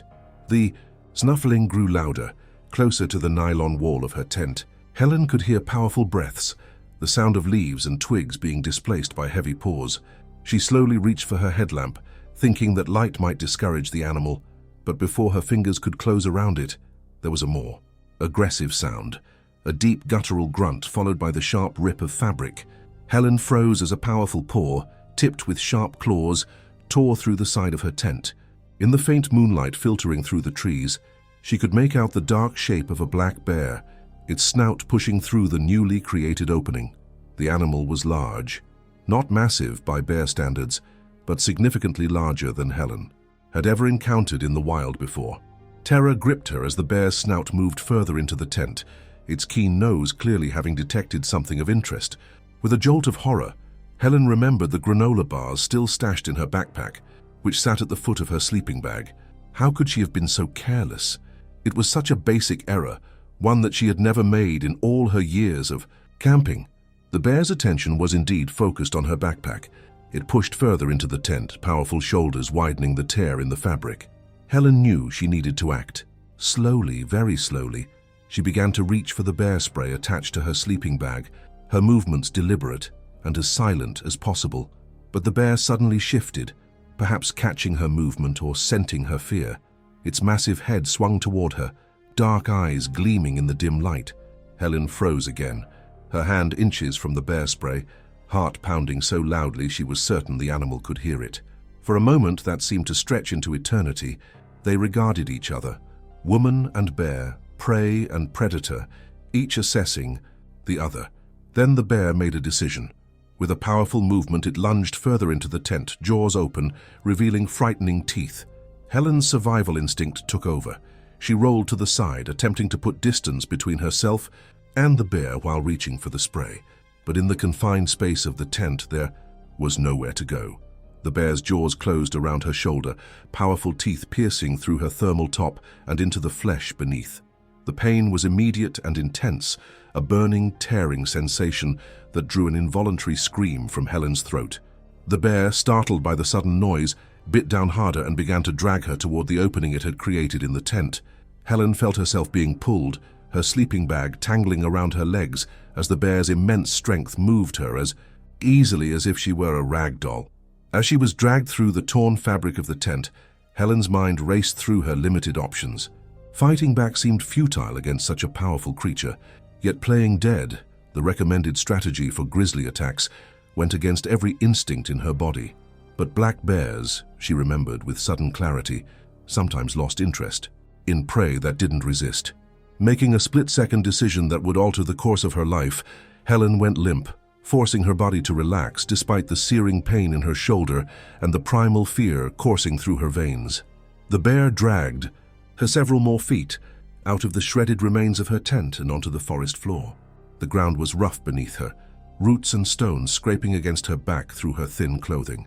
The bear released its grip on her shoulder momentarily, and Helen remained motionless, eyes closed, breathing as shallowly as possible. She could feel the animal's hot breath on her face, hear it snuffling as it investigated her still form. Every instinct screamed at her to run, to fight, to do something, but Helen summoned every ounce of willpower to remain still. The bear nudged her with its snout, a powerful push that rocked her body. When she didn't respond, it nudged her again, more forcefully. Helen maintained her facade of lifelessness, though her racing heart and the pain pulsing through her shoulder made it almost impossible to remain still. After what seemed like an eternity but was likely only seconds, the bear turned its attention back to the tent, apparently deciding that the backpack with its granola bars was a more certain reward than the unmoving human. Helen heard the sounds of fabric ripping further as the bear extracted her backpack from the ruins of her tent. She risked opening her eyes a fraction, just enough to see the dark shape of the bear a few yards away, its powerful jaws and paws making short work of her backpack. The contents, including the granola bars that had attracted it in the first place, were being scattered across the ground as the animal searched for food. Helen knew this might be her only chance. With the bear distracted, she could potentially reach the bear spray that had fallen nearby when she was dragged from the tent. Moving with agonizing slowness, each motion carefully controlled to avoid attracting attention, she inched her hand toward the canister. Her fingers had just closed around the bear spray when the animal suddenly looked up, perhaps alerted by some small sound or movement. Their eyes met in the moonlight, and Helen felt a primal connection with the creature, a moment of mutual recognition between two beings caught in a life-or-death struggle. The bear abandoned the shredded backpack and moved toward her again, its gait purposeful. Helen's grip tightened on the bear spray, but before she could raise it, the bear was upon her. This time its jaws closed around her upper arm, teeth sinking deep into the muscle. Fresh pain lanced through Helen, drawing an involuntary cry from her lips. The bear shook her arm vigorously, the movement so powerful that Helen felt as if her arm might be torn from its socket. In desperation, she reverted to playing dead, going completely limp despite the excruciating pain. Somehow, miraculously, the strategy worked. After several terrifying moments, the bear released her arm and backed away slightly, studying her with what almost seemed like confusion. Helen remained motionless, fighting against shock and pain to maintain her lifeless pose. The bear circled her once, then returned to the scattered contents of her backpack. Helen heard the crinkle of packaging as it found the granola bars, the sounds of powerful jaws crushing through the wrapped food. She dared not move, knowing that any sign of life might bring the bear's attention back to her. Time seemed to lose, all meaning as Helen lay on the forest floor, the cool night air raising goosebumps on her skin, where it wasn't warmed by the blood seeping from her wounds. She was beginning to feel lightheaded, whether from blood loss or shock or fear, she couldn't tell. The pain in her shoulder and arm had transformed into a strange, distant throbbing, as if it belonged to someone else's body. Eventually, the sounds of the bear rummaging through her belongings ceased. Helen waited, listening intently for any indication of the animal's location. After several minutes Half silenced, she risked opening her eyes again, scanning the clearing cautiously. The bear was still there, now investigating her cooking gear several yards away. It seemed less interested, having consumed the food it had found. Helen knew she needed to remain absolutely still until the animal departed, despite her increasingly desperate physical condition. It felt like hours, though it was likely much less, before the bear finally seemed to lose interest in the campsite. With one last survey of the area, it lumbered toward the edge of the clearing and disappeared into the darkness of the forest, leaving behind destruction and a severely injured woman. Helen waited several more minutes, ensuring the bear was truly gone, before allowing herself to move. When she finally attempted to sit up, the pain that had been held at bay by adrenaline and shock returned with breathtaking intensity. Her shoulder and upper arm throbbed agonizingly, and she could feel the wetness of blood soaking through her. Thermal top. With trembling fingers, she reached for her headlamp, which had somehow remained clipped to her sleeping bag during the attack. Switching it on, Helen surveyed the damage to her campsite. Her tent was in tatters, her backpack torn apart, the contents scattered across the clearing. But it was the damage to her own body that truly frightened her. The beam of her headlamp revealed a deep, ragged wound on her shoulder, clearly visible through the torn fabric of her top. Her arm bore similar injuries, puncture wounds from the bear's teeth that were still slowly seeping blood. Helen knew she needed medical attention, and quickly. She remembered the satellite phone in the pocket of her hiking pants, which she had thankfully been wearing when she went to sleep, a habit born of wanting to be prepared in case she needed to leave the tent during the night. With her uninjured arm, she retrieved the device and powered it on with shaking fingers. It took 3 attempts to press the correct sequence of buttons, her hands trembling so badly that she kept making errors. Finally, she managed to connect. To emergency services. "Bun, what's your emergency?" The operator's voice was remarkably clear despite the remoteness of Helen's location. "I've been attacked by a bear," Helen said, her voice sounding strange and distant to her own ears. "I'm in Pisgah National Forest at the Thompson Creek camping area." "Ma'am, can you confirm your name and location again?" The operator's voice remained steady, professional. "Helen Briggs. I'm at Campsite 7 in the Thompson Creek area of Pisgah." Helen paused, feeling a wave of dizziness wash over her. "I need help. The bear, it bit me, my shoulder and arm." "Ms. Briggs, I'm dispatching forest rangers and emergency medical services to your location right now," the operator assured her. "Can you tell me more about your injuries? Are you still bleeding?" "Yes." Helen looked down at her shoulder, where blood continued to seep through her shredded top. "Not gushing, but steady. My shoulder and upper arm, the bear bit me twice." "Okay, Helen. I need you to try to apply pressure to the wounds if you can. Do you have a first aid kit available?" Helen glanced around the devastated campsite. "It was in my backpack, but the bear tore everything apart. I don't know if I can find it." "That's okay. Can you use any clean clothing to press against the wounds?" Helen spotted her fleece jacket, which had somehow escaped the bear's destruction, lying near the remains of her tent. "I think so," she replied, crawling painfully toward it. Every movement sent fresh waves of agony through her injured shoulder and arm. Reaching the jacket, Helen balled it up and pressed it against her shoulder wound, wincing at the pressure.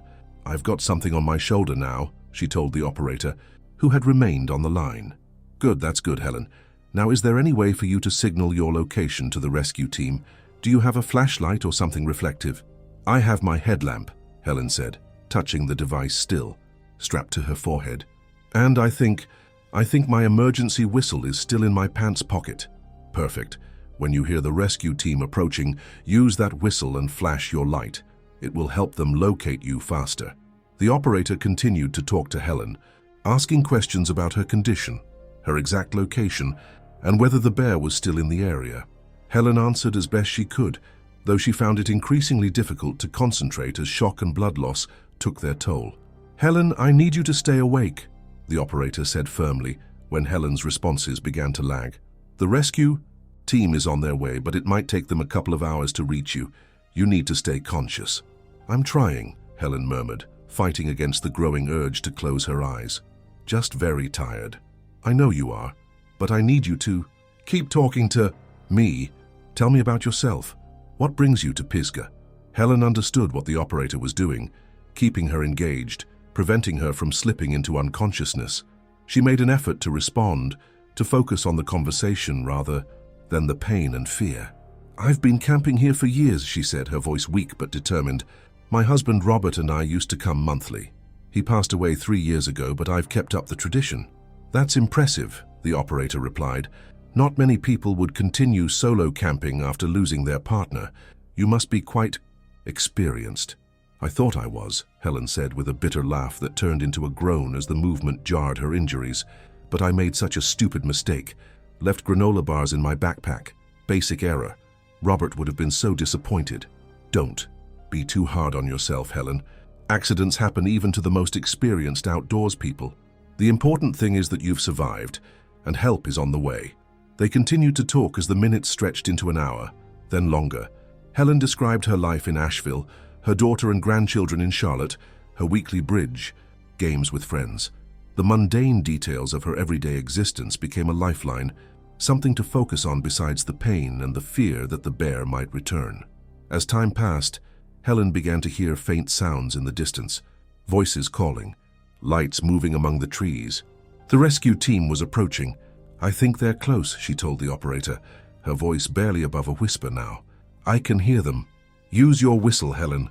Help them find you." With her good arm, Helen retrieved the emergency whistle from her pocket and blew 3 sharp blasts, the universal signal for help. The distant voices responded, calling her name, and the lights began to move more purposefully in her direction. "They're coming," she said, relief flooding through her despite her weakened state. "I can see their lights." "That's wonderful. Helen, I'm going to stay on the line until they reach you, okay?" "Okay," Helen agreed, blowing the whistle again. The lights were closer now, bobbing through the trees as their bearers navigated the forest in the darkness. Finally, the beams of powerful flashlights broke through the trees at the edge of her campsite, illuminating the destruction left by the bear. Helen had never been so glad to see strangers in her life. "Here, I'm over here," she called, her voice stronger than she expected it to be. 2 forest rangers reached her first, their uniforms dark against the night, flashlights casting harsh shadows across the clearing.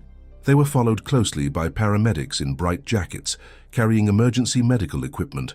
"Miss Briggs," one of the rangers asked, kneeling beside her. "I'm Ranger Davidson, and this is Ranger Martinez. We're here to help you." Helen nodded, weakly, suddenly overcome with emotion now that rescue had arrived. "The bear," she managed to say. "It came from my backpack. Granola bars I forgot to store properly." "Don't worry about that now, ma'am," Ranger Martinez said gently. "Let's focus on getting you taken care of." The paramedics moved in, gently moving Helen's improvised compress to examine her wounds. Their expressions remained professionally neutral, but Helen could see the concern in their eyes as they assessed the damage. "Bear attack confirmed," one of them said into a radio. "Female patient, approximately late 60s, with significant puncture wounds to the left shoulder and upper arm, conscious and alert, but showing signs of shock and blood loss." They worked efficiently, cleaning her wounds as best they could in the field, applying proper bandages and starting an IV to combat shock and provide fluids. Helen winced as they cleaned the ragged edges of the bite wounds, but the pain was tempered by the knowledge that she was no longer alone. "Miss Briggs, we're going to need to transport you out of here," the lead paramedic explained as they worked. "Given your location and the nature of your injuries, we've called for a helicopter evacuation. They'll take you directly to Mission Hospital in Asheville." Helen nodded, understanding the seriousness of her condition despite her foggy state. "To my things," she said, gesturing weakly to the scattered remains of her camping gear. "Don't worry about your belongings," Ranger Davidson assured her. "We'll collect what we can and make sure it gets back to you. Right now, your medical care is the priority." While the paramedics continued to stabilize her, the rangers secured the area, keeping watch for any sign that the bear might return. They also began the process of documenting the scene, taking photographs of the destroyed tent, the scattered belongings, and the obvious signs of the bear's presence. "Can you tell us exactly what happened, Ms. Briggs?" Ranger Martinez asked, kneeling beside her with a small notebook. "Any details you can remember will help us file a complete report." Helen recounted the attack as best she could, from the moment she'd been awakened by the bear's presence to her decision to play dead, which she believed had ultimately saved her life. The ranger listened attentively, jotting down notes and occasionally asking for clarification. "You did exactly the right thing," he told her when she had finished. "Playing dead probably prevented the bear from causing more serious injuries, and calling for help immediately was crucial. The sound of a helicopter grew steadily louder, drowning out the nighttime sounds of the forest. The aircraft's spotlight swept across the trees, searching for a suitable landing zone. "There's a small meadow about 100 yards from here," Ranger Davidson said, speaking into his radio to guide the helicopter crew. "We'll transport the patient there for evacuation." The paramedics carefully transferred Helen onto a stretcher, securing her to prevent any movement that might exacerbate her injuries. The process was painful despite their care, drawing involuntary gasps from Helen as her wounded shoulder and arm were jostled. "I'm sorry, Ms. Briggs," one of the paramedics said sympathetically. "We're trying to be as gentle as we can. Just a little longer and we'll have you on your way to the hospital." The journey to the meadow was slow and careful, the stretcher carried by 4 strong individuals who navigated the uneven forest floor with impressive skill. Helen lay still, staring up at the stars visible through gaps in the canopy above, focusing on their steady light rather than the pain that accompanied each step of her rescuers. The helicopter waited in the meadow, its rotors turning at idle speed, the downdraft creating a circle of flattened grass around it. The medical crew met them halfway across the open space, taking charge of the stretcher and briefing the flight paramedics on Helen's condition. "We're going to load you into the helicopter now, Miss Briggs," one of the flight paramedics explained, leaning close so she could hear him over the noise of the aircraft. "The flight to Asheville will take about 15 minutes. We'll be with you the entire time, monitoring your condition." Helen nodded her understanding, too exhausted now for words. The crew efficiently transferred her into the helicopter, securing the stretcher and attaching monitoring equipment to track her vital signs. One of the rangers handed over her identification and the satellite phone to the flight crew, ensuring they had all the information they needed. As the helicopter lifted off, rising above the treetops and banking toward Asheville, Helen caught a final glimpse of her devastated campsite, illuminated by the rangers' flashlights far below. In that moment, she knew with absolute certainty that her days of solo camping had come to an abrupt and permanent end. The flight to Mission Hospital passed in a blur for Helen. The noise of the helicopter, the constant monitoring by the flight, paramedics, and her own increasingly foggy state of consciousness combined to create a dreamlike experience. She was vaguely aware of the lights of small towns passing below, then the more substantial glow of Asheville appearing on the horizon. When they landed on the hospital's helipad, everything accelerated into a frenzy of activity. Helen was transferred from the helicopter to a waiting gurney, rushed through automatic doors, and suddenly surrounded by medical personnel in a brightly lit emergency room. "Bear attack victim, 68-year-old female, multiple puncture, wounds to the left shoulder and upper arm," one of the flight paramedics reported, transferring Helen's care to the hospital staff. "BP 160, pulse 110 and thready, patient alert, but showing signs of shock." A doctor leaned over Helen, her face serious but kind. "Miss Briggs, I'm Dr. Patel. We're going to take excellent care of you. Right now, we need to assess your injuries fully and get you stabilized. Do you understand?"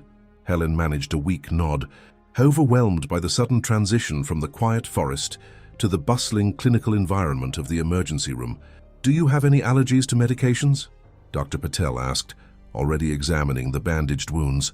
"No," Helen whispered, her voice barely audible over the activity around her. "Good.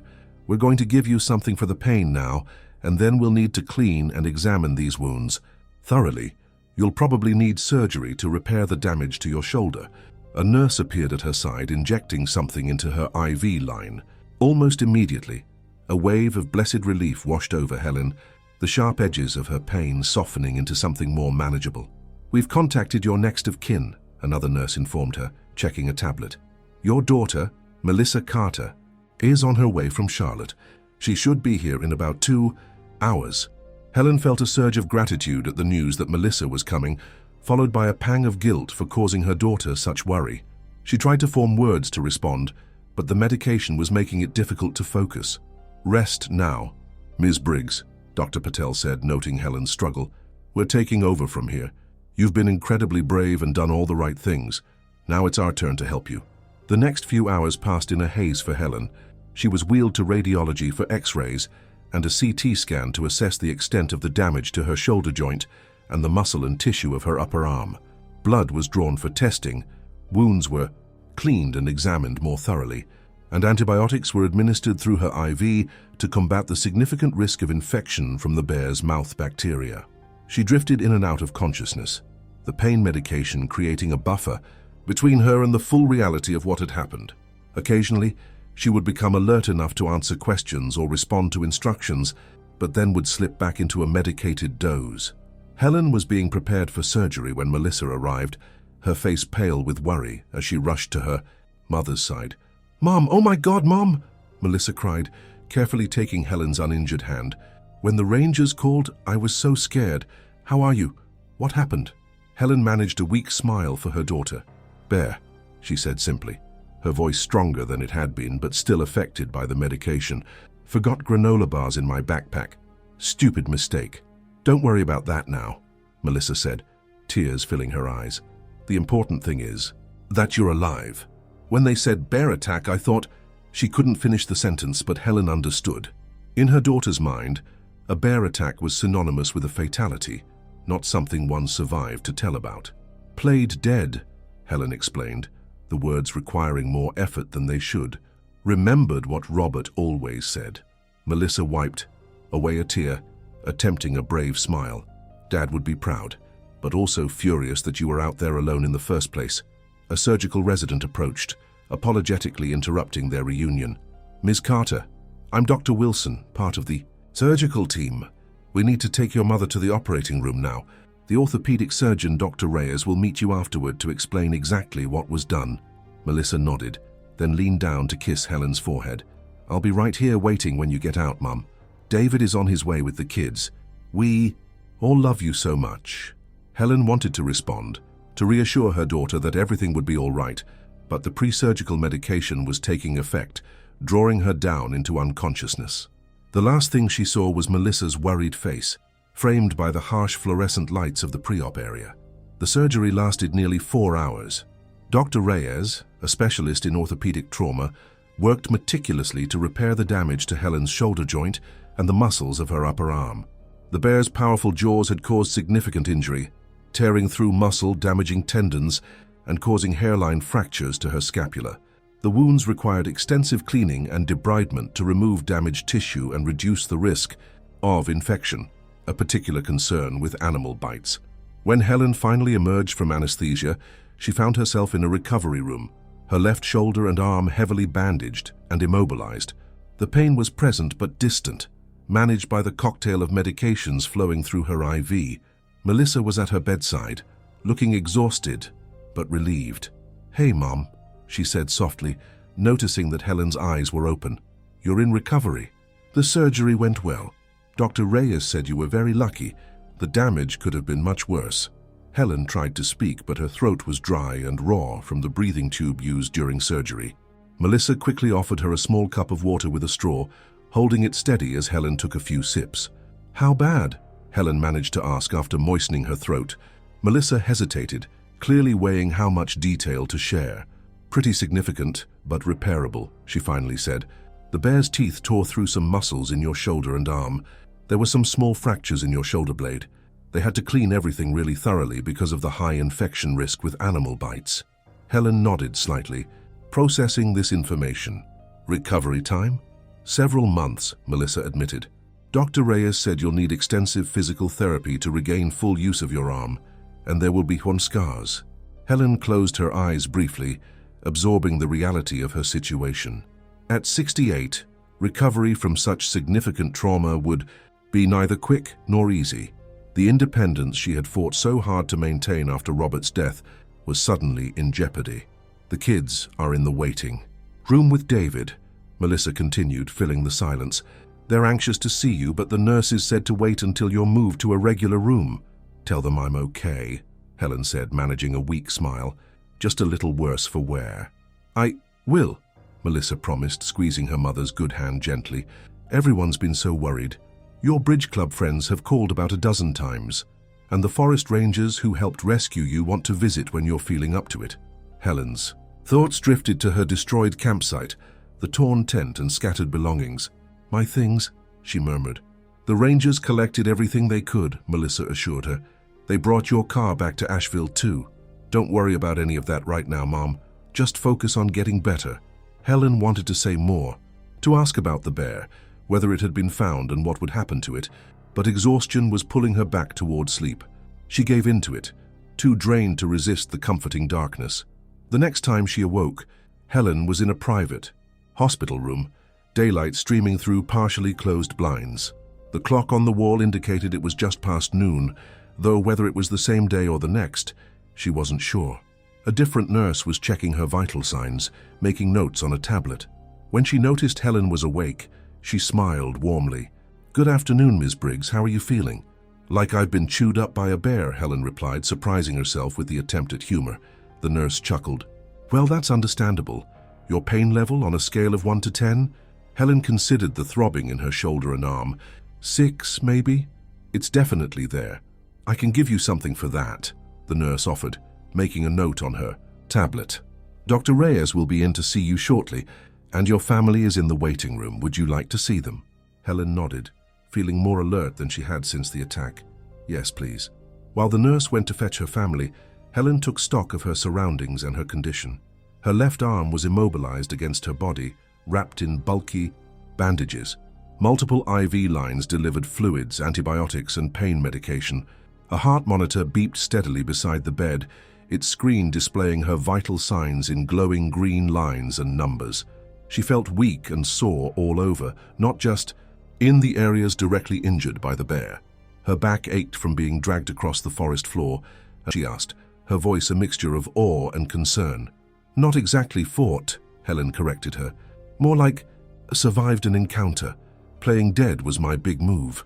12-year-old Jack looked both horrified and fascinated. "Was it a grizzly bear? How big was it?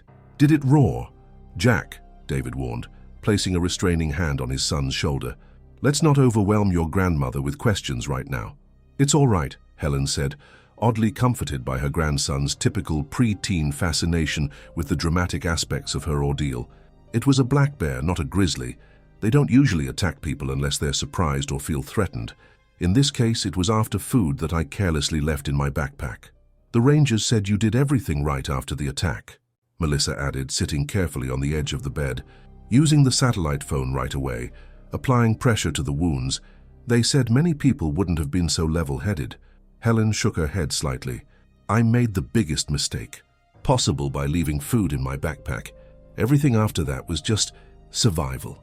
"Well, we're all just grateful you're alive," David said sincerely. When Melissa got that call in the middle of the night, he didn't need to finish the sentence. The fear they must have felt was written plainly on all their faces.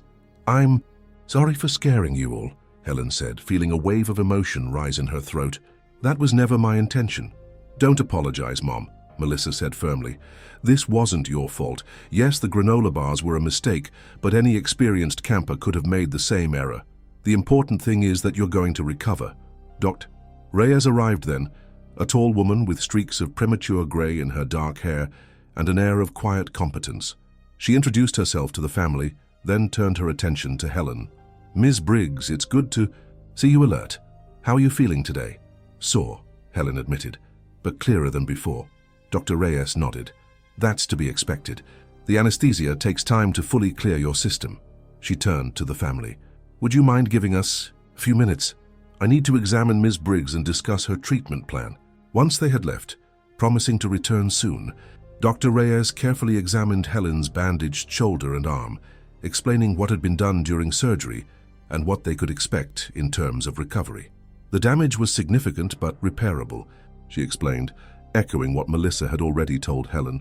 "The bear's teeth caused several deep puncture wounds and tore through muscle tissue in both your shoulder and upper arm. There were also hairline fractures to your scapula, your shoulder blade, but those should heal relatively quickly. Our biggest concern right now is preventing infection, which is why you're on such powerful antibiotics." "What about long-term?" Helen asked, wanting to understand the full extent of what she was facing. Dr. Reyes was direct but not unkind. "You're looking at several months of recovery. Once the wounds have healed sufficiently, you'll begin physical therapy to regain strength and range of motion in your arm and shoulder. Given your age and the nature of the injuries, it's possible you won't regain 100% function, but our goal is to get you as close to that as possible." "And the scars?" "Yes, there will be scarring," Dr. Reyes confirmed. "The wounds were jagged and deep. We did our best with the repairs, but animal bite injuries are notoriously difficult to suture cleanly. There are some excellent scar reduction treatments available once the wounds are fully healed, if that's something you want to pursue. Helen nodded, absorbing this information. The physical scars seemed almost secondary to the other consequences of the attack. The months of recovery ahead, the potential for permanent limitation in her arm's function, the abrupt end to her independent camping adventures. "When can I go home?" she asked, already tiring of the hospital environment despite having been conscious there for only a few hours. "Not for several days at least," Dr. Reyes replied. "We need to ensure the antibiotics are working effectively and that there's no sign of infection developing. After that, it will depend on your progress and what support you have at home." The implication was clear. Helen would need assistance during her recovery. The independence she had maintained so fiercely after Robert's death would necessarily be compromised, at least temporarily. "My daughter and her family live in Charlotte," Helen said, addressing the unspoken concern. "But I have friends in Asheville who will help, and I can manage a lot on my own." Dr. Reyes smiled slightly. "I don't doubt your determination, Ms. Briggs, but these injuries are serious and the recovery will be challenging. It's okay to accept help when you need it." After Dr. Reyes left, Melissa and her family returned. Helen could see that her daughter had been crying during their absence, though she was making an effort to appear composed now. "Dr. Reyes talked to us," Melissa said, sitting down beside the bed again. "She explained about your recovery and Mom, David and I have been discussing it, and we think you should come stay with us in Charlotte while you heal." Helen opened her mouth to protest, but Melissa continued before she could speak. "I know. You value your independence. I know Asheville is your home, but you're going to need help with daily activities for a while, and it makes more sense for you to be with family than to try to manage alone or rely entirely on your friends." "Melissa, I appreciate the offer, but—" "Mom, please," Melissa interrupted, her composure cracking slightly. "I almost lost you last night. Can you understand how terrifying that was? Getting a call in the middle of the night from forest rangers saying my mother had been attacked by a bear, driving 2 hours in the dark, not knowing if you'd still be alive when I got here." Tears were flowing freely down Melissa's face now, and Helen felt an answering moisture in her own eyes. She reached out with her good hand, and Melissa grasped it tightly. "I know you're capable and independent," Melissa continued, her voice thick with emotion. "No one knows that better than I do. But please, just this once, let us take care of you. Come to Charlotte until you're strong enough to manage on your own again." Helen looked at her daughter's pleading face, then at David and her grandchildren, who were watching the exchange with varying degrees of concern and hope. The family love evident in their expressions was both humbling and heartwarming. "All right," she conceded finally, "but just until I'm back on my feet, and I'll need some things from my house." The relief on Melissa's face was palpable. "Thank you, Mom. We'll take care of everything. David can drive to Asheville tomorrow to get whatever you need from the house." The conversation shifted to logistics, what Helen would need from her home, how they would manage her transportation to Charlotte once she was discharged, how the guest room would be converted to accommodate her needs during recovery. The planning gave them all something constructive to focus on, a way to process the trauma of what had happened by looking forward to the healing process. Later that afternoon, after her family had gone to find lunch in the hospital cafeteria, Helen received another visitor, Ranger Martinez, one of the forest rangers who had responded to her emergency call. He entered her room tentatively, removing his ranger hat as he approached the bed. "Ms. Briggs," he greeted her, his expression a mixture of professional concern and personal relief. "It's good to see you looking more alert. How are you feeling?"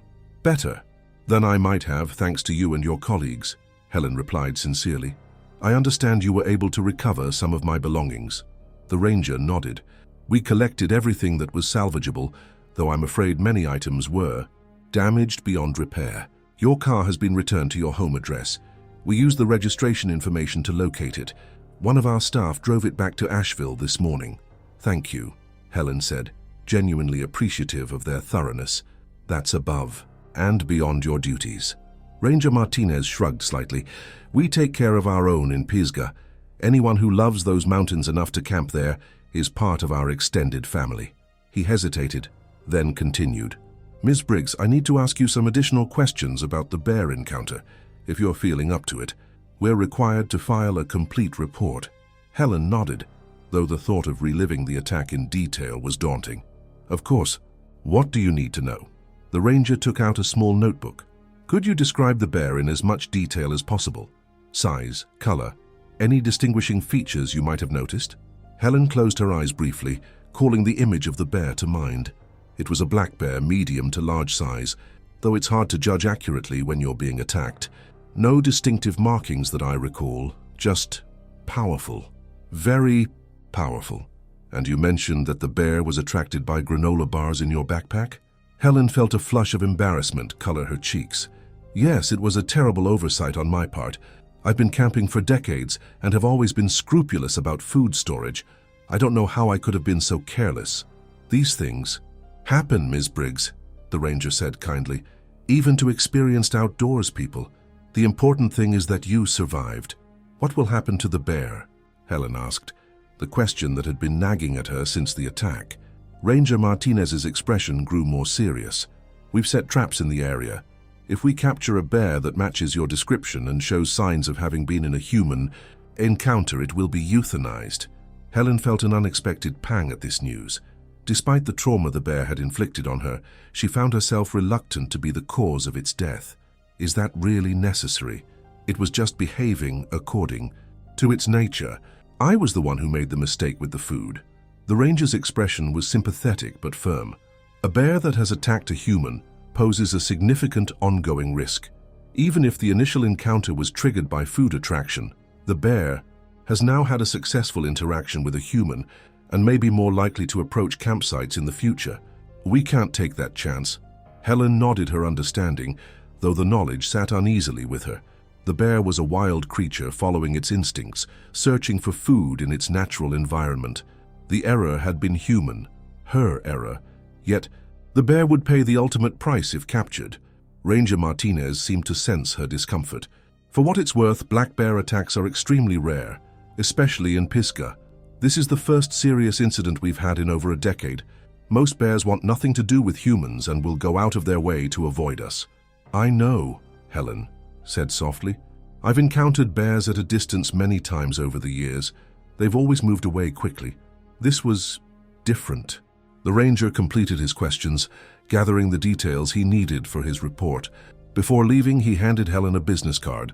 If you think of anything else, or if you have any questions about the incident report or your recovered belongings, please don't hesitate to call. And Ms. Briggs, what you did, playing dead during the attack, saved your life.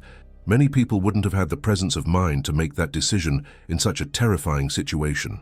After the ranger departed, Helen was left alone with her thoughts. The hospital room felt sterile and confining after the vast openness of the forest, yet she found herself grateful for its safety. The memory of the bear's hot breath on her face, its powerful jaws closing around her shoulder, was still vivid enough to make her heart race. She thought about the camping gear that had been destroyed, the tent that had sheltered her on countless adventures, the backpack that had carried her essentials across mountain trails, the sleeping bag in which she had passed so many peaceful nights under the stars. They were just objects, replaceable with insurance money, yet their loss felt symbolic of a larger ending. Helen knew with a certainty that transcended conscious decision that her solo camping days were over. The confidence that had sustained her through 3 years of wilderness adventures without Robert had been shattered, not just by the bear's attack but by her own carelessness. The granola bars left in her backpack represented a lapse in judgment that she couldn't forgive herself for, regardless of the ranger's reassurances. But beyond the guilt and the physical injuries, there was simply fear, the primal terror of being dragged from her tent in the darkness, of feeling powerful jaws puncture her flesh, had changed something fundamental in her relationship with the wilderness. The forest that had once represented freedom and connection now held a shadow of danger that she suspected would never fully fade. Helen was dozing when her bridge club friends arrived in the early evening. Diane, Margaret, and Susan, all dressed, as if for one of their weekly card games rather than a hospital visit, carrying flowers, a small gift bag, and expressions of profound concern. "Helen Briggs," Diane exclaimed as they entered the room, her southern accent more pronounced than usual in her distress. "What on earth were you thinking, camping all alone in bear country at your age?" Despite the criticism implicit in the question, Helen found herself smiling at her friend's familiar bluntness. "Hello to you too, Diane." Margaret, always the peacekeeper, gave Diane a gentle nudge before approaching Helen's bedside. "What Diane means is that we've been worried sick about you. Your daughter called us this morning to let us know what happened. The whole neighborhood is talking about it," Susan added, placing a bouquet of cheerful yellow daisies on the bedside table. "You're quite the celebrity. Woman survives bear attack in Pisgah," was the headline on the local news website. Helen groaned. "Wonderful. Just what I always wanted. To be known as the crazy old lady who got mauled by a bear." "Not mauled," Margaret corrected gently. "Injured in an encounter. And certainly not crazy. Though I must admit, I always did think the solo camping was a bit ambitious." "What Margaret is too polite to say," Diane interjected, "is that we all thought you were tempting fate every time you went off into those mountains alone. We just never expected it would be a bear that finally proved us right." "Diane!" Susan scolded, though without real heat. "Helen doesn't need 'I told you so' right now." Helen shook her head, wincing slightly as the movement sent a twinge of pain through her injured shoulder. "It's all right. Diane's not wrong. I was overconfident and careless, which is worse. Well, the important thing is that you're going to be okay," Margaret said firmly, placing the gift bag on Helen's lap. "We brought you some essentials to make your hospital stay more bearable. No pun intended." The gift bag contained small luxuries: her favorite hand cream, lip balm, a paperback mystery novel by her preferred author, and a soft pashmina scarf in a shade of blue that matched Helen's eyes. "The hospital gowns are always so drafty," Susan explained, indicating the scarf. "And the lighting is dreadful for your complexion. The blue helps." Helen felt a lump form in her throat at the thoughtfulness of the gifts. "Thank you all," she managed, blinking back sudden tears. "Not just for these, but for coming, for caring." "Of course we care, you ridiculous woman," Diane said, her own eyes suspiciously bright despite her brusque tone. "We're your friends, though if you ever scare us like this again, I'll finish what that bear started." They all laughed, breaking the emotional tension. The conversation shifted to less fraught topics. Neighborhood gossip, an upcoming charity event they had all been planning to attend, the perpetual road construction on Merriman Avenue that was driving everyone to distraction. It was only as they were preparing to leave that Susan broached the subject they had all been dancing around. "So, Helen, do you think you'll go back to camping, after you've recovered?" Helen was quiet for a moment, considering the question. Her friends watched her, their expressions careful, waiting for an answer they likely already anticipated. "No," she said finally. "No, I don't think I will. Some adventures are meant to end before they end you." Diane nodded approvingly. "Well, thank God for that small mercy at least. Now you can join us at Cherokee like we've been suggesting for years. The hotel beds are divine, the food is excellent, and the only wildlife you'll encounter are the stuffed bears in the gift shop." Helen managed a smile, though the thought of replacing her wilderness experiences with casino weekends and hotel rooms still felt like a poor substitute. "We'll see. I have a long recovery ahead first. Melissa wants me to stay with her in Charlotte until I'm back on my feet." "That makes sense," Margaret agreed. "But don't you worry about your house. We'll take turns checking on it, collecting your mail, watering your plants. Everything will be waiting for you when you're ready to come home."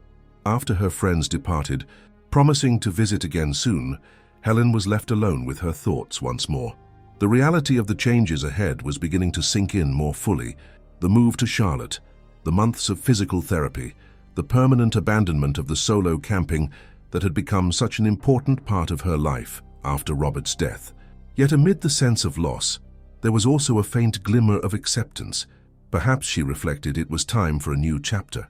The wilderness had given her what she needed in the difficult years after becoming a widow: solitude, challenge, connection to something larger than herself.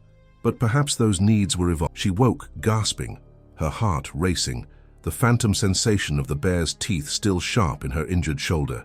On her third day in the hospital, Dr. Patel ordered a psychological consultation, recognizing the signs of trauma in Helen's disrupted sleep and occasional flashbacks.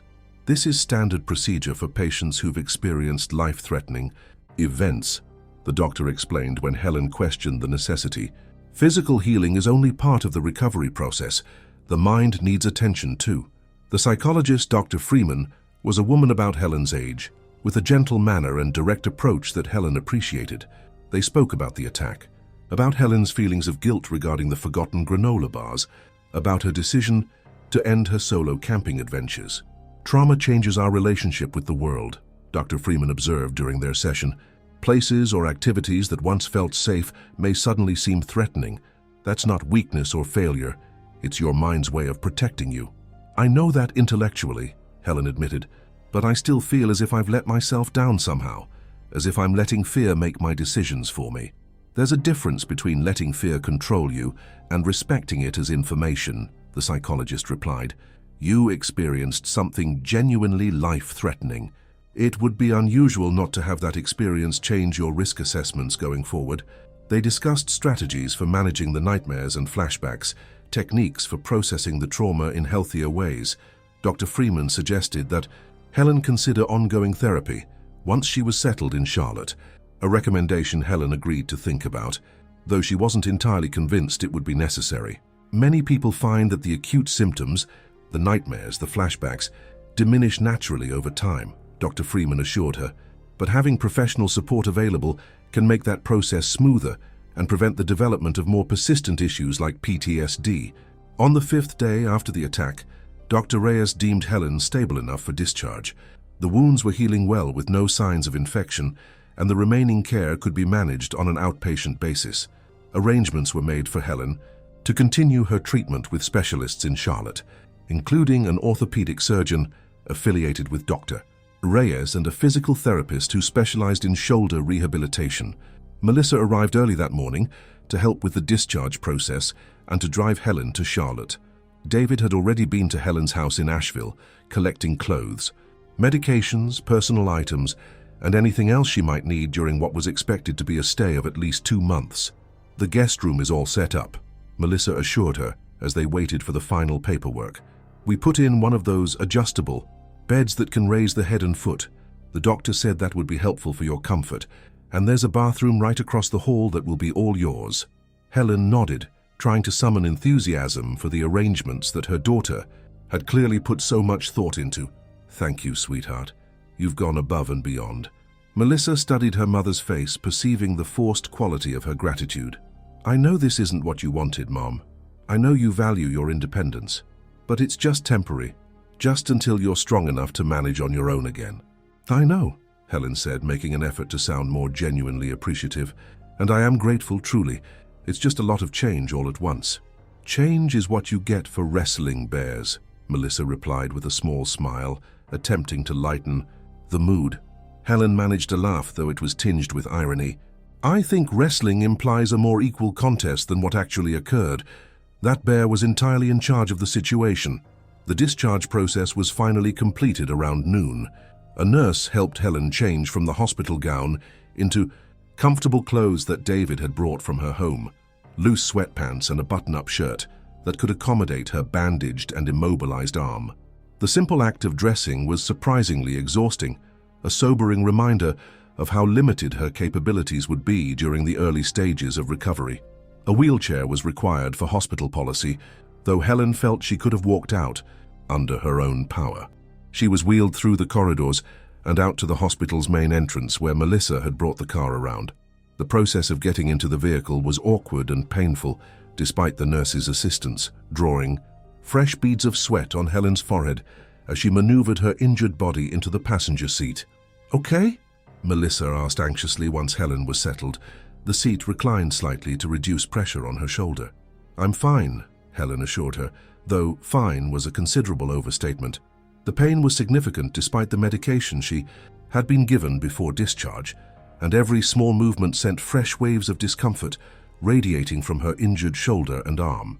The drive to Charlotte took just over 2 hours, with Melissa being careful to avoid sudden stops or sharp turns that might jar her mother's injuries. They spoke little during the journey, Helen dozing intermittently as the medication made her drowsy. The familiar landscape of western North Carolina rolled past the windows, mountains giving way to foothills, then to the more gentle terrain surrounding Charlotte. When they finally arrived at Melissa and David's suburban home, Helen was greeted by a hand-painted banner strung across the front porch. Welcome, Grandma. We're very glad you're okay. The pun, clearly Jack's contribution, brought a genuine smile to Helen's face despite her discomfort. Emma and Jack were waiting anxiously on the porch, though they had clearly been coached to contain their usual boisterous greeting. They approached the car cautiously as Melissa helped Helen out, their expressions a mixture of concern and curiosity. "Hi, Grandma," Emma said, hovering uncertainly, clearly afraid of hurting her grandmother with a hug. "It's okay to hug me on." "This side," Helen assured her, indicating her uninjured right arm. "Just be gentle." Emma stepped forward carefully, giving Helen a delicate embrace that nonetheless conveyed genuine affection. Jack followed suit, his usual energy restrained into an awkward side hug that made Helen's heart ache with love for her normally rambunctious grandson. "We fixed up your room," he told her earnestly. "Dad let me put up some of my drawings on the wall. I did a really cool one of a bear, but Mom made me take it down. She said it wasn't appropriate." "Maybe not just yet," Helen agreed with a small smile, "but I'd like to see it sometime, when I'm a bit more recovered." The guest room had indeed been transformed, clearly with medical advice in mind. The adjustable bed Melissa had mentioned dominated the space, already made up with fresh linens and extra pillows for support. A comfortable armchair had been placed near the window, which overlooked the backyard garden. A small refrigerator had been added to store medications that needed refrigeration, and the bedside table was organized with everything Helen might need within easy reach. "We moved the TV in from the den," David explained, as he carried in Helen's suitcase.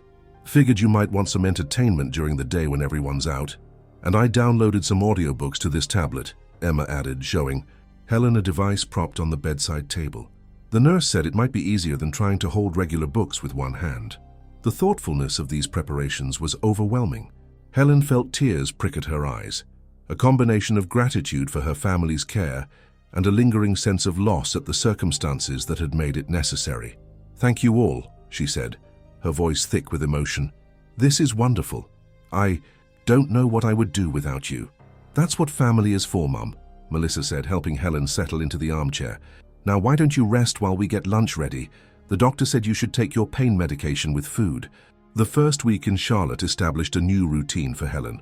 Mornings began with Melissa helping her with the more challenging aspects of personal care, washing her hair, changing the dressings on her wounds, assisting with getting dressed.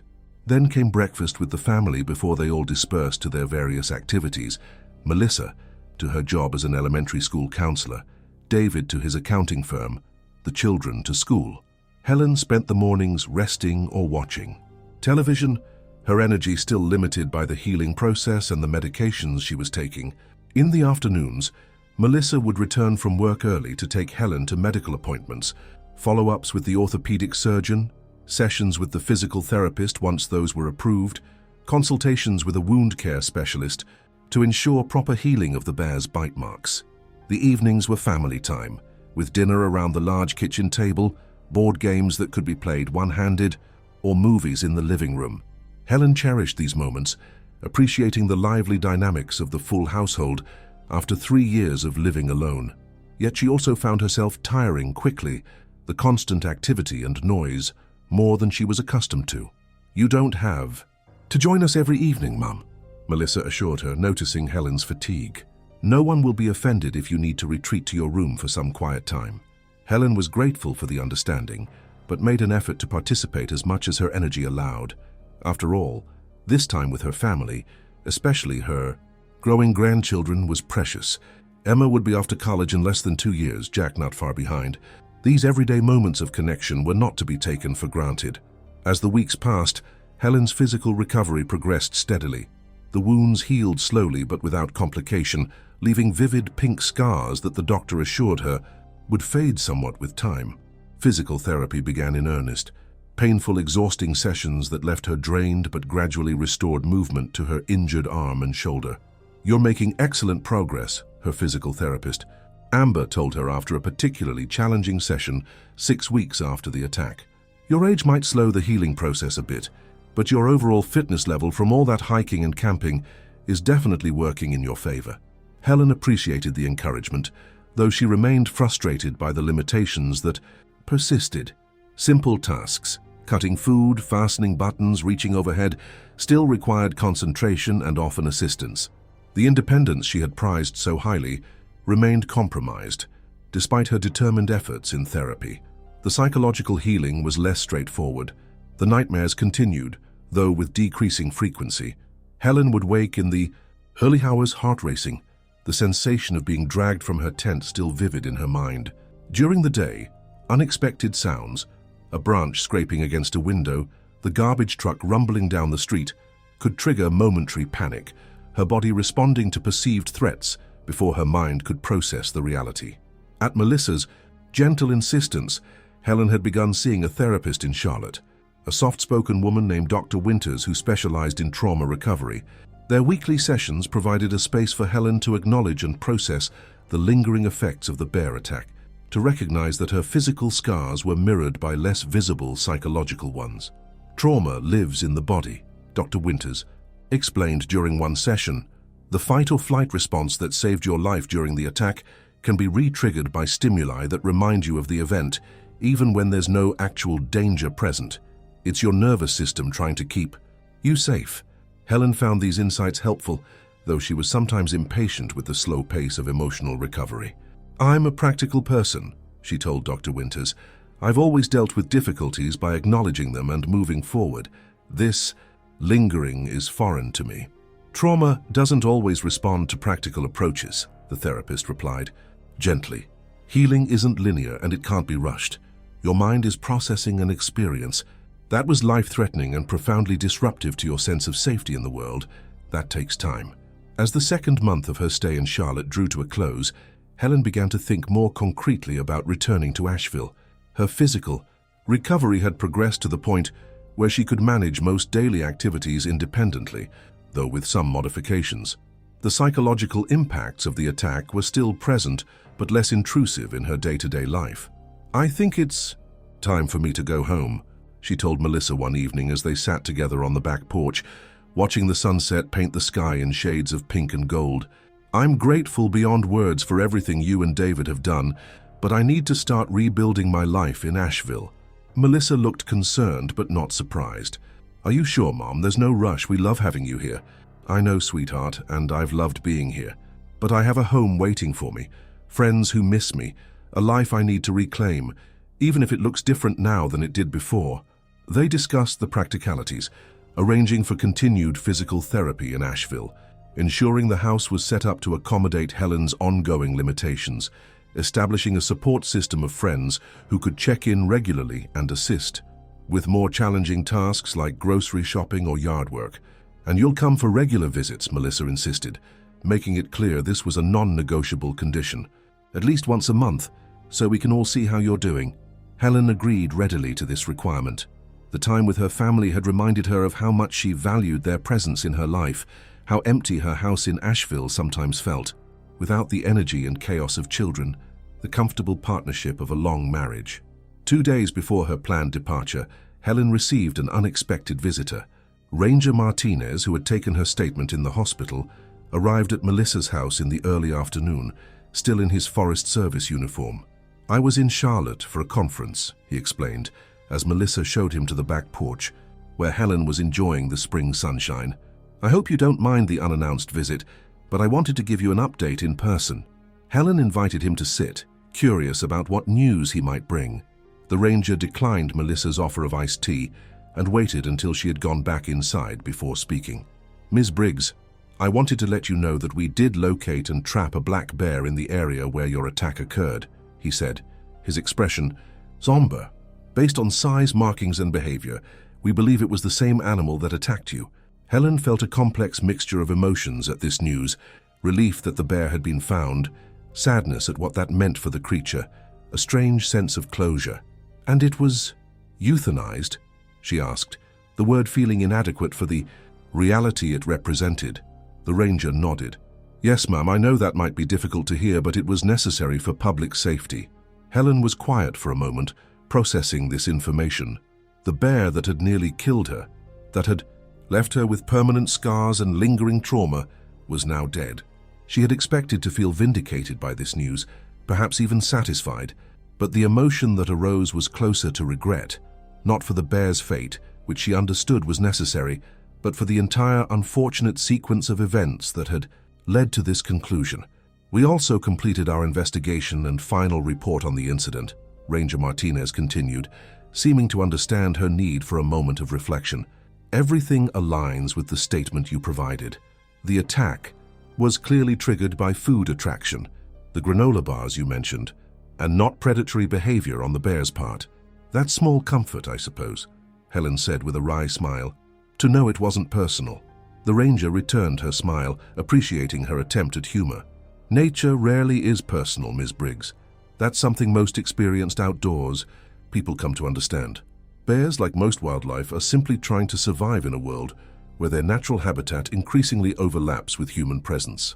I understand that better than most, Helen assured him. I've never blamed the bear for behaving like a bear. The mistake was human, my carelessness with the food storage. Ranger Martinez nodded. We emphasize that in our safety education programs. Most negative human-wildlife encounters are preventable with proper precautions, but accidents happen even to the most experienced. Before leaving, the ranger presented Helen with a small leather pouch. The personal items we recovered from your campsite, he explained. Most of your gear was damaged beyond repair, as you know, but we found a few small things that survived. Helen opened the pouch curiously. Inside was her wedding ring, which she had removed before bed, that night as she always did while camping, fearing it might catch on her sleeping bag. There was also the small pocket knife that Robert had given her on their 25th anniversary, a compass that had been his before he passed it on to her, and a smooth river stone she had picked up on their last camping trip together. Thank you, she said, her voice tight with emotion as she held these small treasures. These mean more to me than all the rest of the gear combined. The ranger nodded, understanding the significance of these personal items beyond their monetary value. I'm glad we could return them to you. And Miss Briggs, what you survived, it's remarkable. Not everyone would have had the presence of mind to play dead, to do what was necessary to survive such an encounter. After he had gone, Helen sat on the porch for a long time, turning the recovered items over in her hands, thinking about the strange journey that had brought her to this moment. The bear that had changed her life was gone now, and soon she would return to Asheville to begin the next chapter of her own story. 2 days later, David drove Helen back to Asheville, her modest collection of belongings packed into 2 suitcases. The journey was quieter than the one that had brought her to Charlotte 2 months earlier, both travelers lost in their own thoughts about the changes that had occurred and those still to come. Helen's house, a small ranch-style home in a quiet neighborhood on the north side of Asheville, looked exactly as she had left it, thanks to the diligent care of her bridge club friends. The lawn was neatly mowed, the mailbox empty of accumulated mail, the rooms inside clean and aired with fresh flowers on the dining room table, a welcoming touch that brought tears to Helen's eyes. "Are you sure you're ready for this, Helen?"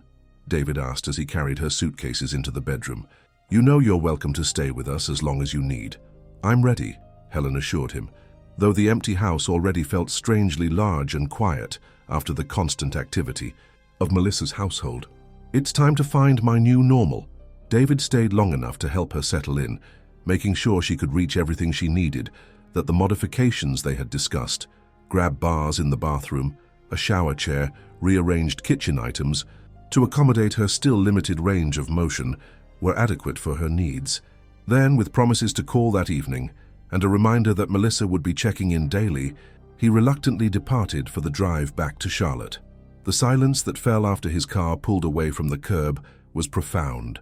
Helen stood in her living room, surrounded by familiar possessions, photographs of a lifetime of memories, the comfortable furniture that had been selected with Robert years ago. Yet it all felt slightly strange, as if she were seeing it through different eyes. In a way she was. The Helen who had left this house for a camping trip in Pisgah National Forest more than 2 months ago was not the same Helen who had returned. The physical changes were obvious. The still healing scars on her shoulder and arm, the lingering weakness and limited range of motion that might never fully resolve. But the deeper changes were internal. A new relationship with risk and safety, a sharper appreciation for the fragility of life, a different understanding of independence and interdependence. That evening, as promised, her bridge club friends arrived bearing a homecoming dinner. Diane's famous lasagna, Susan's garden salad, Margaret's homemade bread, and a bottle of white wine that they insisted was medicinal. "So, the prodigal camper returns," Diane declared as they settled around Helen's dining room table. "Charlotte didn't convince you to move closer to your family then?" Helen shook her head. "Asheville is home, though I've promised Melissa I'll visit more often." "And the camping?" Margaret asked delicately, the question they were all curious about, but had perhaps been reluctant to raise directly. "Done," Helen said firmly. "That chapter is closed." There was a moment of silence as her friends absorbed this declaration, understanding its significance. For 3 years after Robert's death, camping had been Helen's connection to him, her declaration of continued independence, her way of engaging with the world on her own terms. "Well," Susan said finally, raising her wine glass, "here's to new chapters then, and to having you back home where you belong." They clinked glasses, the simple ritual affirming the bonds of friendship that had sustained Helen through widowhood and would now support her through this new transition. After her friends had gone, the house quiet once more, Helen found herself drawn to the living room bookshelf where a framed photograph held pride of place. It showed her and Robert at that favorite overlook in Pisgah, the one she had visited just hours before the bear attack. In the photo, they stood with their arms around each other, mountains stretching behind them to the horizon, their faces alight with the simple joy of being in a beautiful place together. Helen touched the frame gently, tracing Robert's face with her fingertip. "I think I'm finally ready to let that go," she whispered to the empty room. "Not you, never you, but the need to keep living the same way we did together. It's time for something new." In the weeks that followed, Helen established a different routine. Physical therapy 3 times a week continued to improve her strength and mobility. Regular lunches with her bridge club friends provided social connection and laughter. Phone calls and video chats with Melissa and the grandchildren maintained those precious family bonds. And gradually, a new interest began to take shape. Helen had always enjoyed photography, though it had been Robert's particular passion. Now she found herself drawn back to it, first using just her phone camera to capture the changing seasons in her garden, then investing in a proper camera that could be operated one-handed while her injured arm continued to heal. She started with simple subjects, the mountain views visible from certain spots in Asheville, the architectural details of the historic downtown buildings, the vibrant life of the local farmers market. As her confidence grew, so did the scope of her projects. She joined a local photography club, participated in their monthly outings to scenic locations, enjoyed the camaraderie of shared interests and mutual encouragement. These outings were always with groups, always in easily accessible areas, never involving overnight stays in the wilderness. Yet they satisfied something in Helen that camping had once fulfilled, a connection to the natural world, an appreciation for its beauty and complexity, a sense of engagement with something larger than herself. 6 months after the bear attack, Helen's physical recovery had plateaued. She had regained approximately 80% function in her injured arm and shoulder, enough for most daily activities, but with limitations that her doctors confirmed would likely be permanent. The scars remained visible, raised pink lines. That traced the pattern of the bear's teeth on her shoulder and upper arm, though they had faded from their initial angry redness. The psychological impacts had diminished as well, though they had not disappeared entirely. Helen still experienced occasional nightmares, still found herself hyper-alert to certain sounds or movements in her peripheral vision, but these responses were less frequent, less intense, no longer disrupting her daily life as they once had. In October, nearly 7 months after the attack, Helen hosted her first significant event since returning to Asheville, a bridge tournament in her home for 12 friends, including her regular group and several others from the neighborhood. The house was filled with conversation and laughter, the dining room table and 2 card tables in the living room accommodating the players as they rotated through different partnerships and competitions. As the tournament concluded and her guests enjoyed coffee and dessert, Diane raised her cup in a toast. "To our Helen, the luckiest unlucky woman in Asheville, survived a bear attack and still makes the best apple pie in North Carolina." Everyone laughed and clinked their coffee cups, the moment light-hearted despite the reference to Helen's ordeal. It was a measure of healing, Helen realized, that the attack could now be mentioned in such a casual way, that it had become simply one event in her life rather than the defining moment it had once seemed. Later that evening, after the last guest had departed and Helen was tidying the kitchen, her phone rang. It was Melissa calling for their regular check-in. "How did the tournament go?" she asked after they had exchanged greetings. "Wonderfully," Helen replied, smiling at the memory of the afternoon. "Margaret and I took second place, Would have been first if she hadn't misplayed that last hand. Melissa chuckled. I'm glad you're getting back to the things you enjoy. And speaking of that, David and I were thinking of taking the kids to the Great Smoky Mountains National Park for a day trip next weekend. Nothing strenuous, just some of the easily accessible trails and viewpoints. Would you like to join us? Helen was silent for a moment, considering the invitation. The Great Smoky Mountains were similar terrain to Pisgah, the same kind of forests and mountains where the attack had occurred, yet the proposed outing would be very different from her solo camping, a day trip with family on established trails with no overnight component. Mum? Melissa prompted when the silence stretched on. It's okay if you're not ready, we completely understand. No, Helen said, making a decision. I'd like to come. It's time I faced the mountains again, on different terms. The day trip proved to be a turning point. Walking the gentle trails of the national park, surrounded by the autumn colors that painted the mountains in spectacular hues of red, orange, and gold, Helen felt a reconnection with the natural world that had been severed by the bear attack. There was still caution, still an awareness of potential dangers, but these were tempered by the joy of being in a beautiful place with people she loved.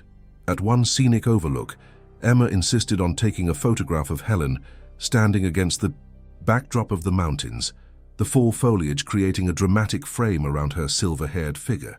When Helen saw the image later, she was struck by her own expression, serene, content, with a hint of hard-won wisdom in her eyes. It was the face of someone who had encountered one of her deepest fears and emerged changed, but undefeated. A year after the attack, Helen made a decision that surprised even herself. She listed most of her camping gear, what had been replaced, through insurance after the bear destroyed the originals, for sale online. The tent, sleeping bag, camp stove, cooking equipment, backpack, all the tools of solo wilderness adventure that she had once treasured. She kept only a few items: Robert's carved walking stick, a well-worn trail guide they had used together, the compass and pocket knife that had been returned to her by Ranger Martinez. These were mementos now, links to precious memories, rather than equipment for future expeditions. The day after posting the items for sale, Helen received an inquiry about the complete set of gear. The interested buyer, a woman named Tara, asked if she could come see the equipment in person before committing to the purchase.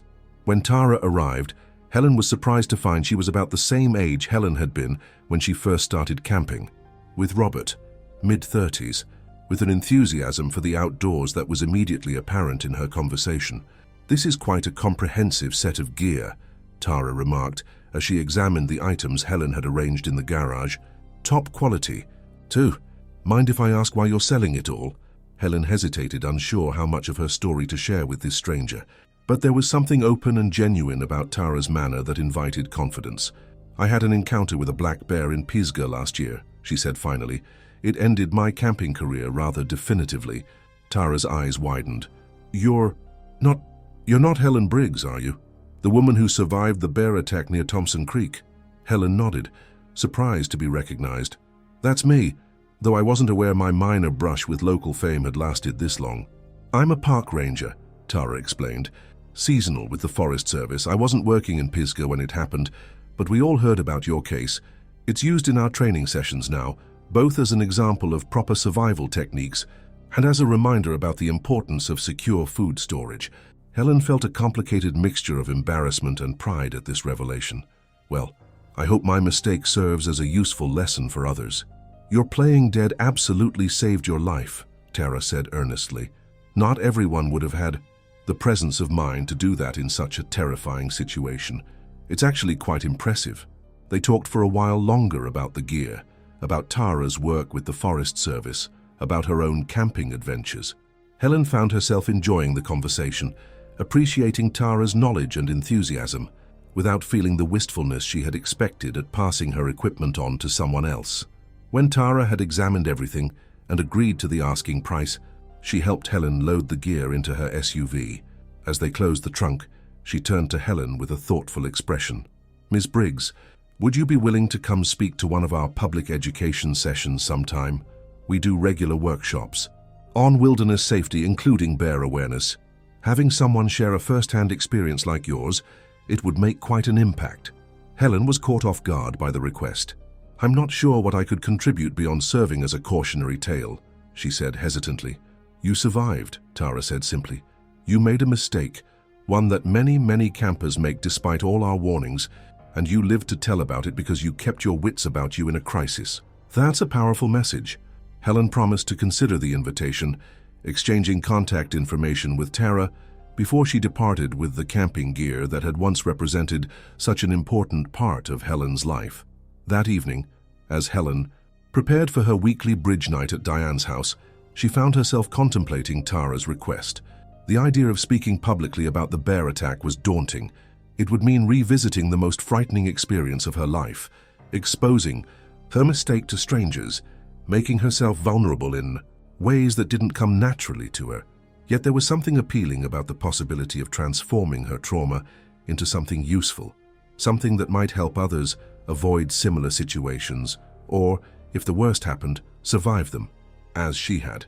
At bridge night, Helen shared Tara's request with her friends, seeking their perspective as she often did on matters of importance. You absolutely should do it, Diane declared without hesitation. It's not every day one gets asked to be a wilderness survival expert at our age. Margaret was more measured in her response. It might be therapeutic, Helen, a way of reclaiming the narrative of what happened to you. I think it's a wonderful idea, Susan added, but only if you feel ready to talk about it in such a public way. There's no obligation to do so, even if it might help others. Helen considered their input as the evening progressed, the familiar rhythm of the card game providing a comfortable backdrop for her thoughts.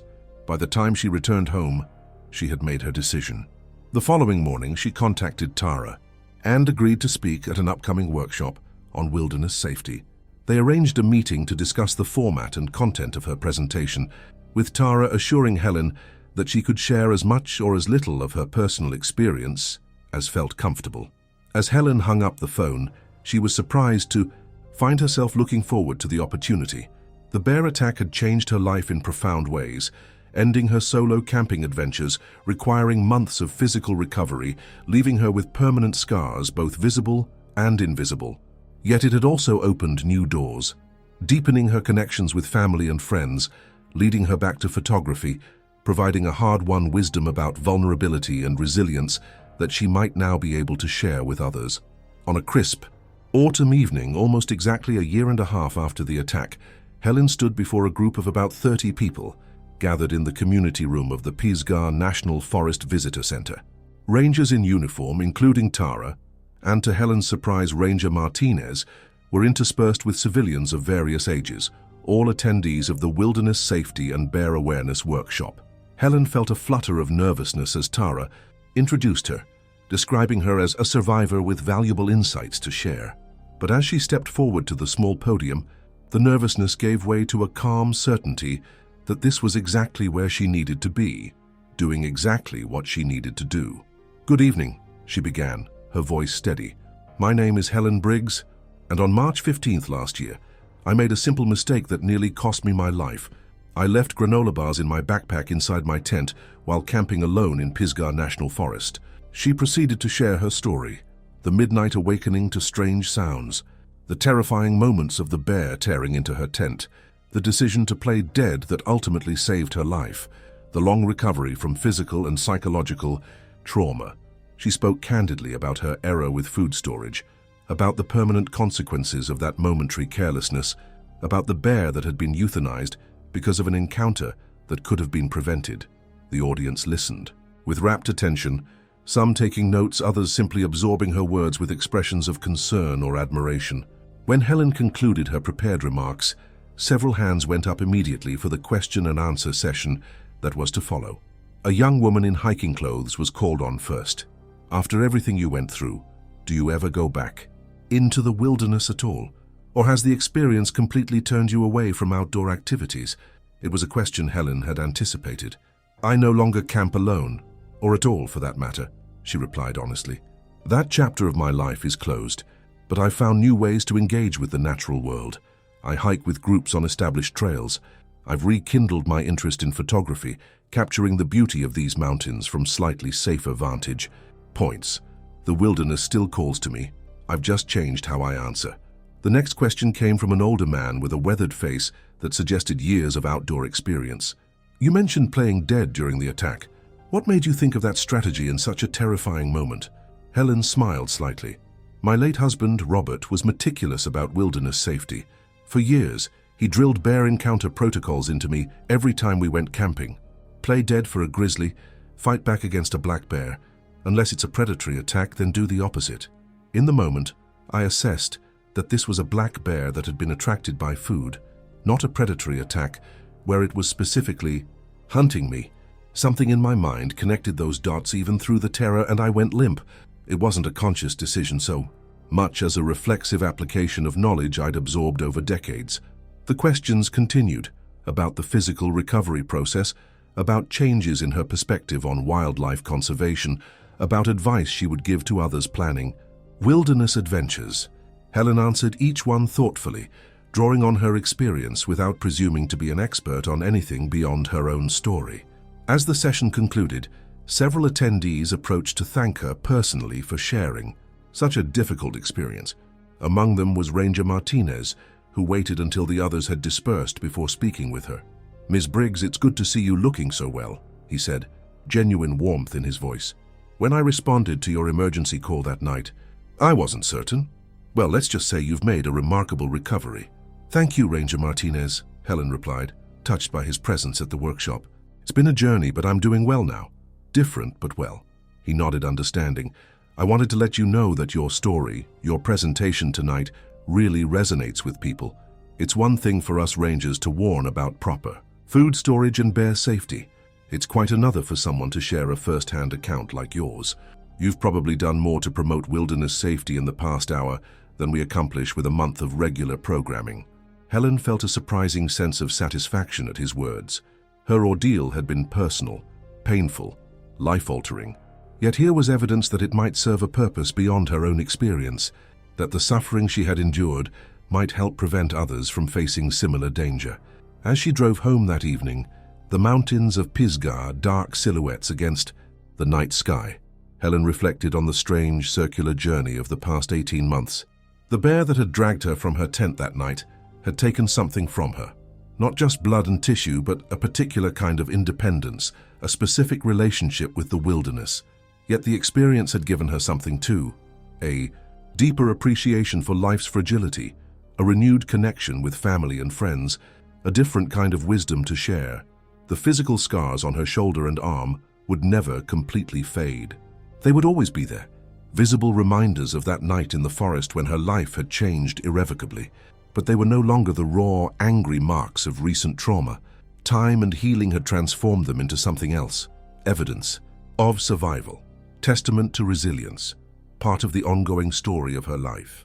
As Helen turned onto her street, her headlights illuminating the familiar shapes of houses and trees, she thought about the bridge game scheduled for the following evening at her home. Her friends would arrive with their usual combination of competition and camaraderie, filling her house with conversation and laughter. They would play cards at the dining room table, where she and Robert had shared countless meals, where her grandchildren now sat during their increasingly frequent visits, where the business of living continued in all its mundane glory. She pulled into her driveway and turned off the engine, sitting for a moment in the quiet car. From here she could see the mountains on the horizon, their ancient presence a constant backdrop to life in Asheville. The same mountains where the bear that had attacked her still roamed. No, not that specific bear, which had been euthanized, but its kin, its species, the descendants of bears that had inhabited these forests long before humans had claimed portions of the wilderness for themselves. Helen didn't blame the bear anymore, hadn't for a long time.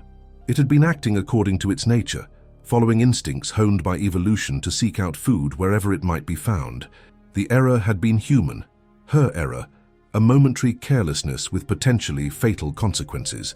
As she gathered her things and walked to her front door, Helen found herself thinking of the photograph that Emma had taken of her in the Great Smoky Mountains National Park, standing against the backdrop of autumn-painted slopes. In that image, she looked like what she had become, a woman who had faced one of the wilderness's most fearsome challenges and emerged not unscathed but undefeated, carrying the memory of the encounter not as a burden, but as a hard-won wisdom. Helen Briggs, the luckiest unlucky woman in Asheville, survivor of a bear attack, storyteller, photographer, bridge player, mother, grandmother, and widow, unlocked her door and stepped inside, leaving the mountains and their mysteries to the gathering darkness.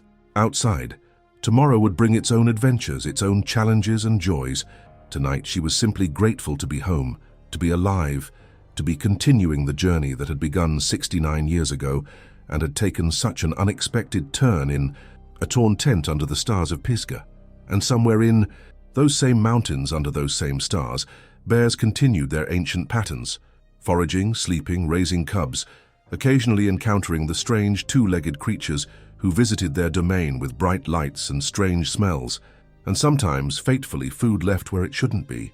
The wilderness persisted, indifferent to the small human dramas that played out within its borders, yet inextricably linked to them through encounters both profound and fleeting, through the tangled relationship between civilization and wildness that defined the modern experience of nature.